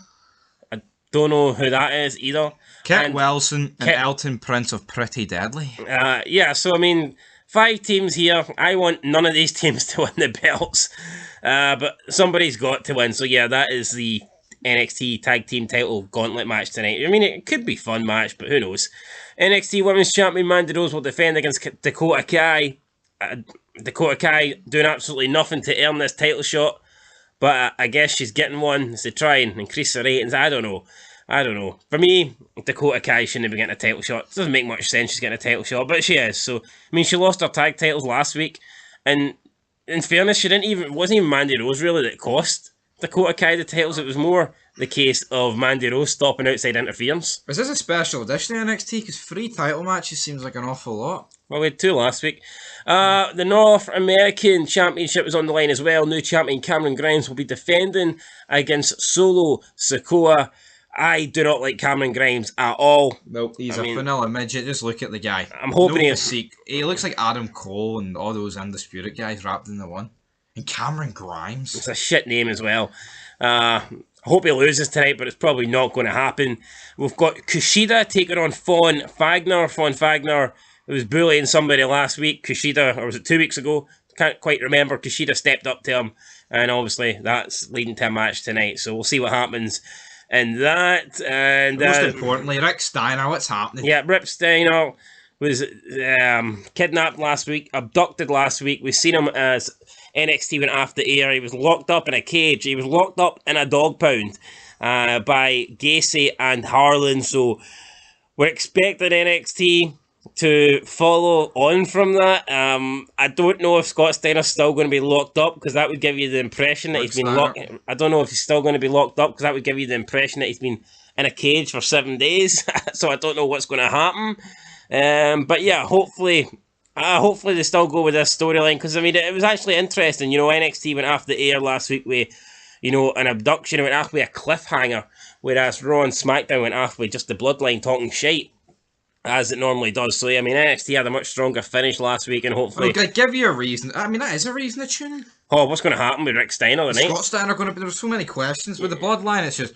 Dun, dun, dun, dun, dun, dun, dun, dun, dun, dun, dun, dun. That boring-ass theme. At least here, you've actually got a bit of promise. And why can't they just replicate this guy's on the other 2 shows? I don't know.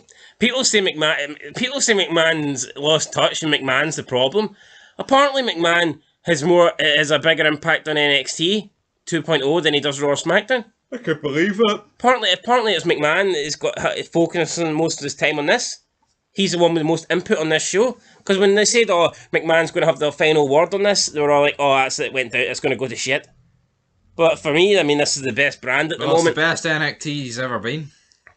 That's the only time NXT's ever been good. Well, right. I didn't mind NXT at the start when you had the rookies and the pros. I thought some of that stuff was alright. Aye, but I didn't like the first season. NXT, the NXT Black and Gold, it was essentially, it was like Ring of Honor, but with better production. I mean, that's what it was. Ring of Honor with WWE production. It was fully indie guys that were never good enough to be in WWE, but they got into WWE because Triple H wanted to have a fantasy fucking... It was an indie fed. I mean, it was an indie fed under WWE production. That's what NXT Black and Gold was. It was fucking horrendous. Anyway. Thank God that error's done. 4 matches tonight. Let's give our predictions. Let's give who we think will win. Kushida versus Von Wagner. Who are you going for? Wagner. I'm going for Wagner as well. NXT North American Champion Cameron Grimes versus Solo Sikoa. Sadly, Cameron Grimes. He just won the belt, so yeah, that's pretty much why. I'm going to go with Solo Sikoa. Hopefully, but I don't think so. He looks like the Usos, doesn't he? He's related to Messina. No, but he literally looks like the Usos. Aye, but is he not one of them? I think he might be. Or that me just Reigns is one of them. He doesn't really look like the Usos. No, that's true, actually. No. NXT Women's Championship match: Mandy Rose versus Dakota Kai. Mandy Rose, Dakota Kai getting the bin. Mandy Rose is winning. Mandy Rose to retain. And the vacant NXT tag team titles. There's 5 teams in it. Who are you picking? The Creed brothers. I feel like out of those 5, they've been pushed the most. I'm still not sure. Wait, is Josh Briggs and Brooks Jensen? Is that one of the guys that's on the Tinder app or something? It might be the 2 rednecks. It might be. I'm not 100% sure, but it might be. So they could win. The guys that wear like the flannels and shit. Alright. Yeah, I think that might be them. Oh, I know who Sagna is. Is that big tall dude? I don't think he's gonna. I don't think Grace Mullen. I could see them maybe winning as like heels, but they wouldn't hold it long. I'm gonna go with Kit Will. I'm gonna go with Pretty Deadly. Partly they gave up the NXT UK titles last week to come to NXT, so maybe they'll just get handed these belts. Did they get allegations hit against them? I don't travel this side of the water. Hey guys, Prince that's Charming. That's our predictions. Let us know down below who you think's going to win in the comments. We'll catch you for the review, but until then, peace. Pretty deadly, more like pretty gay. We've got new NXT champions, and they make Elton John look masculine. Welcome back, guys, to Fog Wrestling, here to review the NXT 2.0 show from the 12th of April 2022. There was 3 title matches. There was speculation about Rick Steiner being kidnapped. There was a lot of hype going into tonight's show, but unfortunately for me, it didn't really deliver. Was it horrible? No. Was it better than Raw? Yes. Was it as good as I was expecting it to be, though? Sadly, not. And we had an unfamiliar face show up that I did not want to see.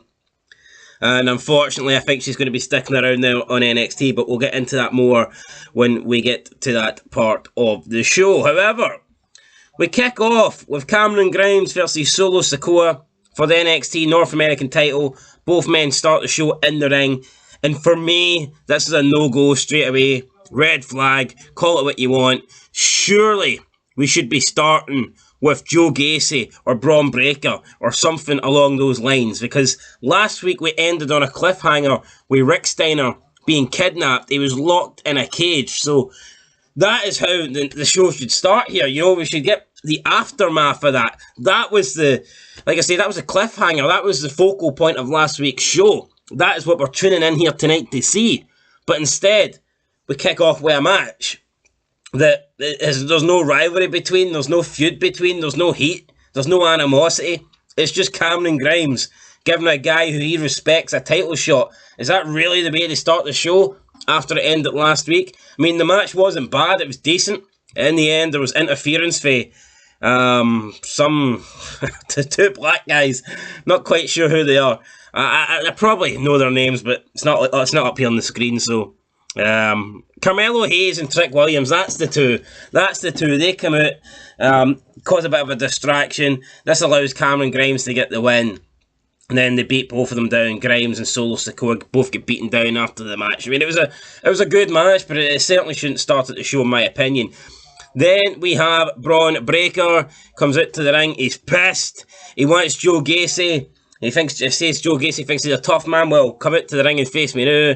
All that stuff. He mentions that they finally got his father back, and his father was like shaken up and shouldn't be treated that way. His dad's a Hall of Famer. This and that. And you know, it's a decent promo for Braun Breaker. And then Joe Gacy comes on the screen. He says that he's in like Braun Breaker's head. He pulls out the Hall of Fame ring. He says, yeah, Rick Steiner may be home, but he didn't return with this. And he then proceeds to he says that Rick Steiner's whole career, sacrificing his family time, was all for this Hall of Fame ring. And he then puts the Hall of Fame ring into like this big fireball. It's like a canister of fire, like an oil tank or something. I don't know. An oil drum with fire in it, and he chucks in the ring, and then the ring starts to like burn and melt a little bit, I guess. But yeah, it was pretty good. And then we see Braun Breaker, obviously furious. He storms to the back. He's leaving the arena. Interferes, trying to get a question. Braun's like, "Get that mark falling out my face. He's fat," you know. As Scott Steiner would say, he didn't say he's fat, but he should have. Fucking should have called him fat. So yeah, then Braun Breaker jumps in a car, pretty nice looking car by the way, speeds off at the arena, no idea where he's going. We then have Gyro, Ikeman Gyro gets attacked backstage with Kushida by Von Fagner. Then Von Fagner makes his way to the ring. He calls out a new challenger. Ikeman Gyro comes out, says that he'll take him on, even though he's got beat down. They have about a 2-minute match. Von Fagner wins. Von Fagner then grabs Gyro and tosses him into the ring. He tosses him into the ringside area onto a crowd of people because some hot blonde stood up and asked him to do it. So I'm not too sure who that was, but I mean it is what it is. It's alright. We then have a segment with Lash Legend. She's getting interviewed. Oh, not Lash Legend, sorry. We've got a segment with Nikita Lyons. She's been interviewed, said that she doesn't need to prove anything to Lash Legend. She needs to prove stuff to the WWE Universe. Then Lash Legend just runs in and is like, prove this, and boots her in the face, and Nikita Lyons flies over the chair. Then Last Legend leaves after making an impact. So yeah, it looks like this feud between these two is continuing. Then we head back to Joe Gacy. He's still in the woods. He's like, I don't know where he is, but there's this like weird purple light giving me like Edge Damian Priest vibes here, like shining on his face. Joe Gacy claims he's the only one that can lead NXT, and he's proved that he can control Braun Breaker. He can get Braun Breaker fired up. And Gacy says that he is the man. He's the only one that can take charge of NXT and lead NXT in the direction that it needs to be led. And then he gets like a pair of tongs and picks up the ring from the fire and places the ring onto his finger. And the ring is like boiling hot here, and it's like melting the finger of Joe Gacy, or at least that's what we're led to believe. But then he clenches his fist and he's absorbing the pain and the heat of the ring. I mean, I guess it was pretty good, pretty sadistic, I guess. But it was alright. It was pretty decent up to this stage. I mean, the show wasn't that bad. But what was bad is we started off with a dead match when we should have started off with Joe Gacy, Braun Breaker. Like, back in the day, when Stephanie McMahon got kidnapped, would we have seen a 20-minute match to start Raw, and then you've got Vince McMahon looking for his daughter? Of course not, The main focal point for the show was Vince McMahon looking for Stephanie. They didn't have a 20-minute dead match between Taka Michinoku and, Steve Blackman, and then Vince comes out to the ring. He wouldn't wait 20 minutes, he'd be out there straight away. So, I just did not agree with how the show started, but overall it wasn't bad. Then we got Mandy Rose versus Dakota Kai, NXT Women's Championship, second title match of the night. Mandy Rose wins, Dakota Kai loses. I mean, it was a solid match. Toxic Attraction interfered, obviously, helped Mandy Rose win. And I noticed on Twitter, there was a lot of people like crying and telling Dakota Kai that she needs to leave the WWE. She should just quit and walk out and go to a company that's going to treat her right. And like, Twitter's full of, well, not just Twitter, but the wrestling community is full of fucking morons. I mean, I highly doubt Dakota Kai is just going to walk out and quit the WWE. Let's be real, the only professional wrestling company that matters. Any other company, they'll be gone in 5 years, they're not relevant, right? She's hardly going to walk out WWE, leave a decent paying contract behind, leave national exposure on TV behind just because she didn't get given a belt on this occasion. I mean, she's still young. She's probably going to be champion in the future, but I highly doubt she's going to just walk backstage and throw the toys at the pram and quit and cry and bitch and just go to AEW because a bunch of people on Twitter think she deserves to win the title. It's ludicrous. I don't remember Booker T, crying backstage and going on Twitter and complaining about it's his time to win the title when he lost to Triple H at WrestleMania 19. Booker T continued to work hard, got stuck in, put his head down, and eventually had a great run as the world champion as King Booker. So, this whole, I guess it's this culture, community, I deserve this kind of, I want everything handed to me. I mean, Dakota Kai's alright, and she probably will be a champion in the future, but just because she lost here tonight doesn't mean that she needs to go backstage and fucking demand that Vince McMahon release her and go to AEW and do absolutely nothing there. I mean, there's definitely a future with Dakota Kai, but it wasn't the time. It just wasn't time. Mandy Rose is the dominant champion, Toxic Attraction, or a highlight of NXT. It would have made zero sense for Mandy Rose to lose the night, but I guess people just don't understand that. But got a lot of people on Twitter thinking Dakota Kai should just quit. You didn't win a predetermined match, so see that contract you've got, see all that money WWE are paying you, just quit. Just leave it all behind. Go work the indies for like $10, fuck off. What a load of shit that is. Then we had Tonio D'Angelo offering a peace offering for Santos Escobar, gives him an envelope full of cash. Santos Escobar goes, tells him that it's going to cost more than that. And he gives him his money back. He tucks it into the pocket of D'Angelo. I'm not too sure why D'Angelo is so bothered about trying to offer a peace offering in the first place. I mean, why is he... I mean, basically it's Santos Escobar and a couple of cruiserweight midgets that can't win a match. Why would he be so interested in, sucking up to these people? I'm not too sure. But anyway, Tony D'Angelo's growing on me. When I first seen him, I wasn't a fan of his feud with Tommaso Ciampa, but I mean, the guy is growing on me. I like the character. I dig it. Italian mafia boss. It works. But I don't know why he's kissing up to this Mexican. Honestly, I don't understand it. Up next, we have Cora Jade. She comes out talking about how she's still one day going to be champ and that she came up short at Stand and Deliver. And then out of nowhere, Natalya comes out. Natalya gets in the ring. Natalya's getting a big evasion. Natalya's crying, saying, "Oh, Cora Jade, I see a lot of talent in you." And Cora Jade saying, "Oh, you were my first action figure. You were my first this, first that. You gave me hopes and dreams that I could be here as a champion." She talks about the time she sent her a tweet on Twitter back in 2010 or something. I mean, who cares? Who the fuck cares about this? Cora Jade did do a good job of looking as if she was in shock. I mean, this did look believable, like Cora Jade was standing in front of someone that she idolises, but I mean, Natalya's just so boring.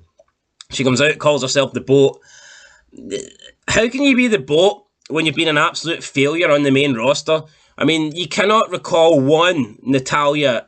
I don't know how many times she's been champion, but you cannot recall one title reign. Probably what she's most known for is the farting gimmick. So, I mean, how is that Boat material? You know, there is, in current WWE, there's at least 10 women I would put ahead of Natalya in an all-time list. I mean, come on. So, why? Is she the Boat because she's related to the Harts? You know, she's in the Hart family? It probably is, because she ripped everything else off the Harts. I mean, she pretty much ripped her entire career. She just copied everything that the Hart Family Foundation have done before her. So since Bret Hart calls himself the best of all time, the best there ever was, you know, blah, blah, blah, she's probably calling herself, you know, the Boat, the best of all time, because Bret was the best there is, the best there ever was, and the best there ever will be. So Natalya copies that and, you know, implements the Boat, the best. And the Boat just sounds fucking stupid, you know what I mean? A boat. It's dumb. It's dumb. Anyway, Natalya then heel turn out of nowhere, clotheslines Cora Jade, puts Cora Jade in the sharpshooter. Another thing she stole for Bret Hart. Nothing unique. Nothing, you know, creative about Natalya. Absolutely nothing. Even she's nothing organic about her. I mean, come on, how many surgeries and stuff has she had? Makeovers. There's just not everything about Natalya. Just is plasticky and stolen and theft. There's just nothing organic about her. Then she puts in the sharpshooter. Cora Jade taps out, and then the refs break up the hold. Natalya walks to the back. Then some woman, I've no idea who it is, I think her name was Tatum or something, Tuxum. She says, "Oh, I want a chance to, you know, prove myself in here forever." Then Natalya says to her, "Next week." Mike Capel here, Patriot Software's founder. My first business startup was in the basement of a factory. We had no customers, just rats, birds, flies, and snakes. We were broke. One day, my nephew asked me to buy candy bars from his school, only $12, the exact amount we had in our checking account. We wrote the check and prayed God would send more. He did. That's why I created Patriot Software, to help entrepreneurs do their accounting and payroll without going broke. That's patriotsoftware.com. Week, you're all on notice or something. She says the entire women's on notice, and she offers to give this person a match next week. So we're getting Natalya versus Taxum or whatever she's called next week in a match that nobody cares about. I'm not going to say Natalya is a terrible wrestler when she's not. You know, she's a good in-ring worker. I get that. She's a good technical wrestler. I get that. But that's pretty much all she's got. Everything else about her is boring. And she does remind me of Bret Hart, how her style is just boring. It is. I mean, it is what it is. It's like the one pace. Every Natalya match feels the same. I always felt Bret was massively overrated. Yeah, he could put on great matches, but if you look at all Bret Hart's great matches, it was all against other great opponents. I mean, Bret Hart never did what Shawn Michaels did. Bret Hart never had great matches with people that, you know, could barely wrestle, what Shawn Michaels did. So, I mean, for me, Shawn and Bret are definitely not the same, and I definitely say Natalya. You can tell that she wrestles more like Bret than she does like Shawn. Definitely not the Boat. Then we had Index and Ducia join forces backstage. But basically, they believe if their men team up, they could win the NXT Tag Team titles.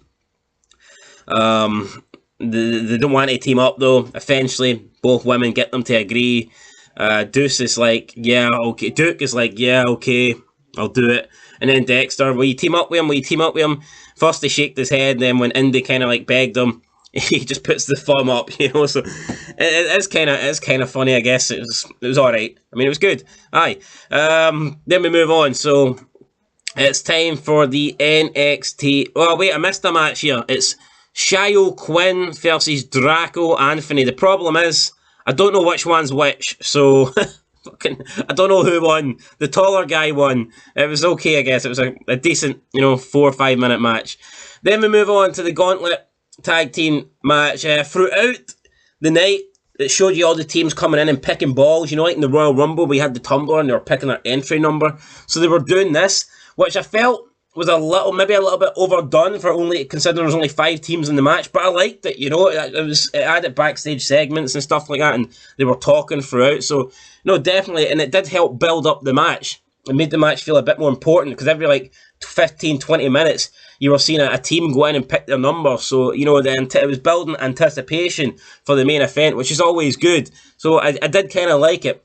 We start off with the Creed Brothers versus Legado del Fantasma. Creed Brothers win. Then it was the Creed Brothers versus Briggs and Jensen. Again, Creed Brothers win, even though they got put through the announce table. They fought back, they got the win. Then it was the Creed Brothers versus Grayson Waller and Sanga. Again, the Creed Brothers came out victorious.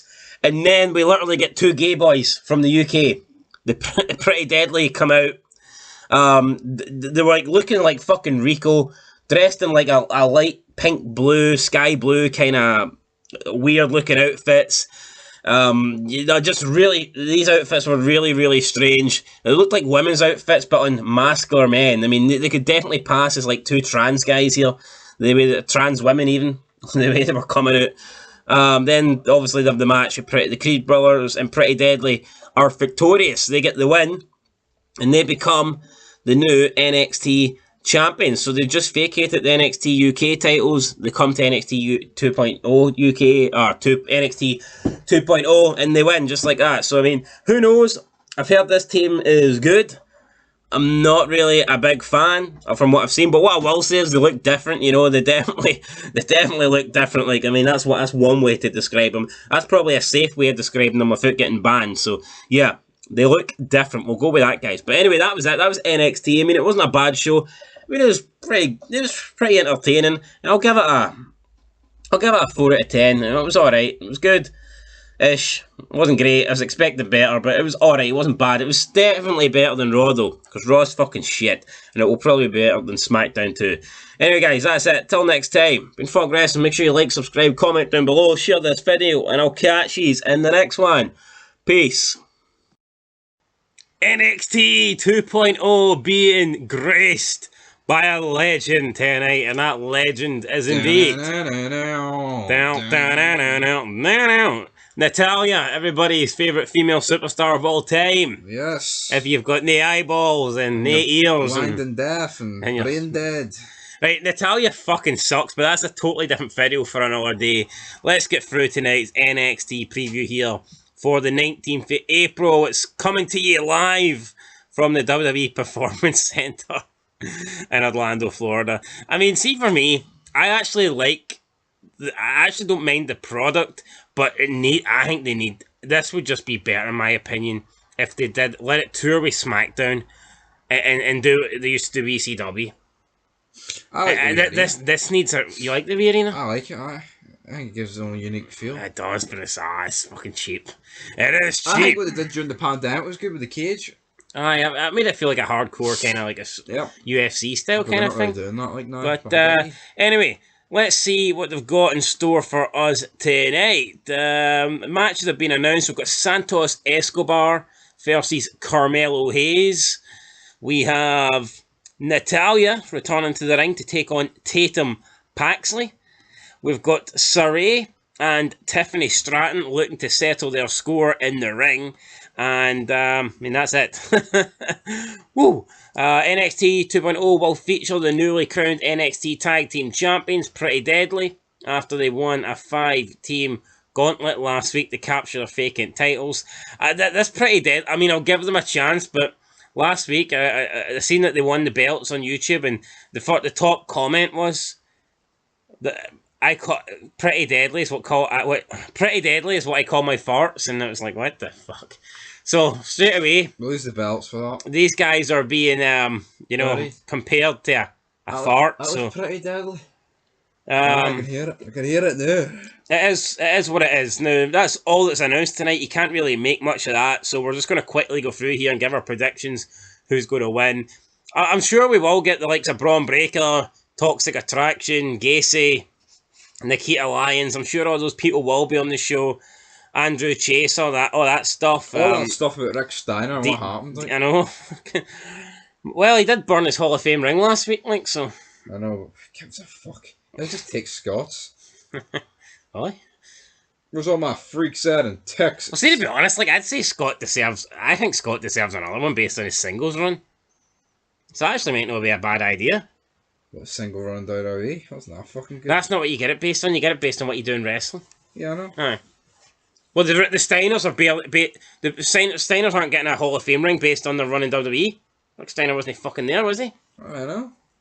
Aye, they were. Aye, but in the Jobber days, they're getting it from mainly what they did in WCW.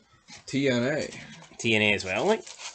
Sting got in the Hall of Fame. What did he do in WWE? He wrestled like 2 matches before getting his neck practicing on WCW, like. Yeah, that's what I'm saying. I think so. You tell me Scott Steiner's run as a solo performer in his career is not Hall of Fame worthy? I don't think he'll get it. Well, he could actually now that he's back. Actually, I can see it happening now. Like, but... Right. Anyway, enough about Scott Steiner. Although, I mean, I wish it was just 2 hours of him tonight with a microphone, but it's not. Let's go through our predictions. Up first, Santos Escobar versus Carmelo Hayes. Who are you going with and why? Santos Escobar. Why?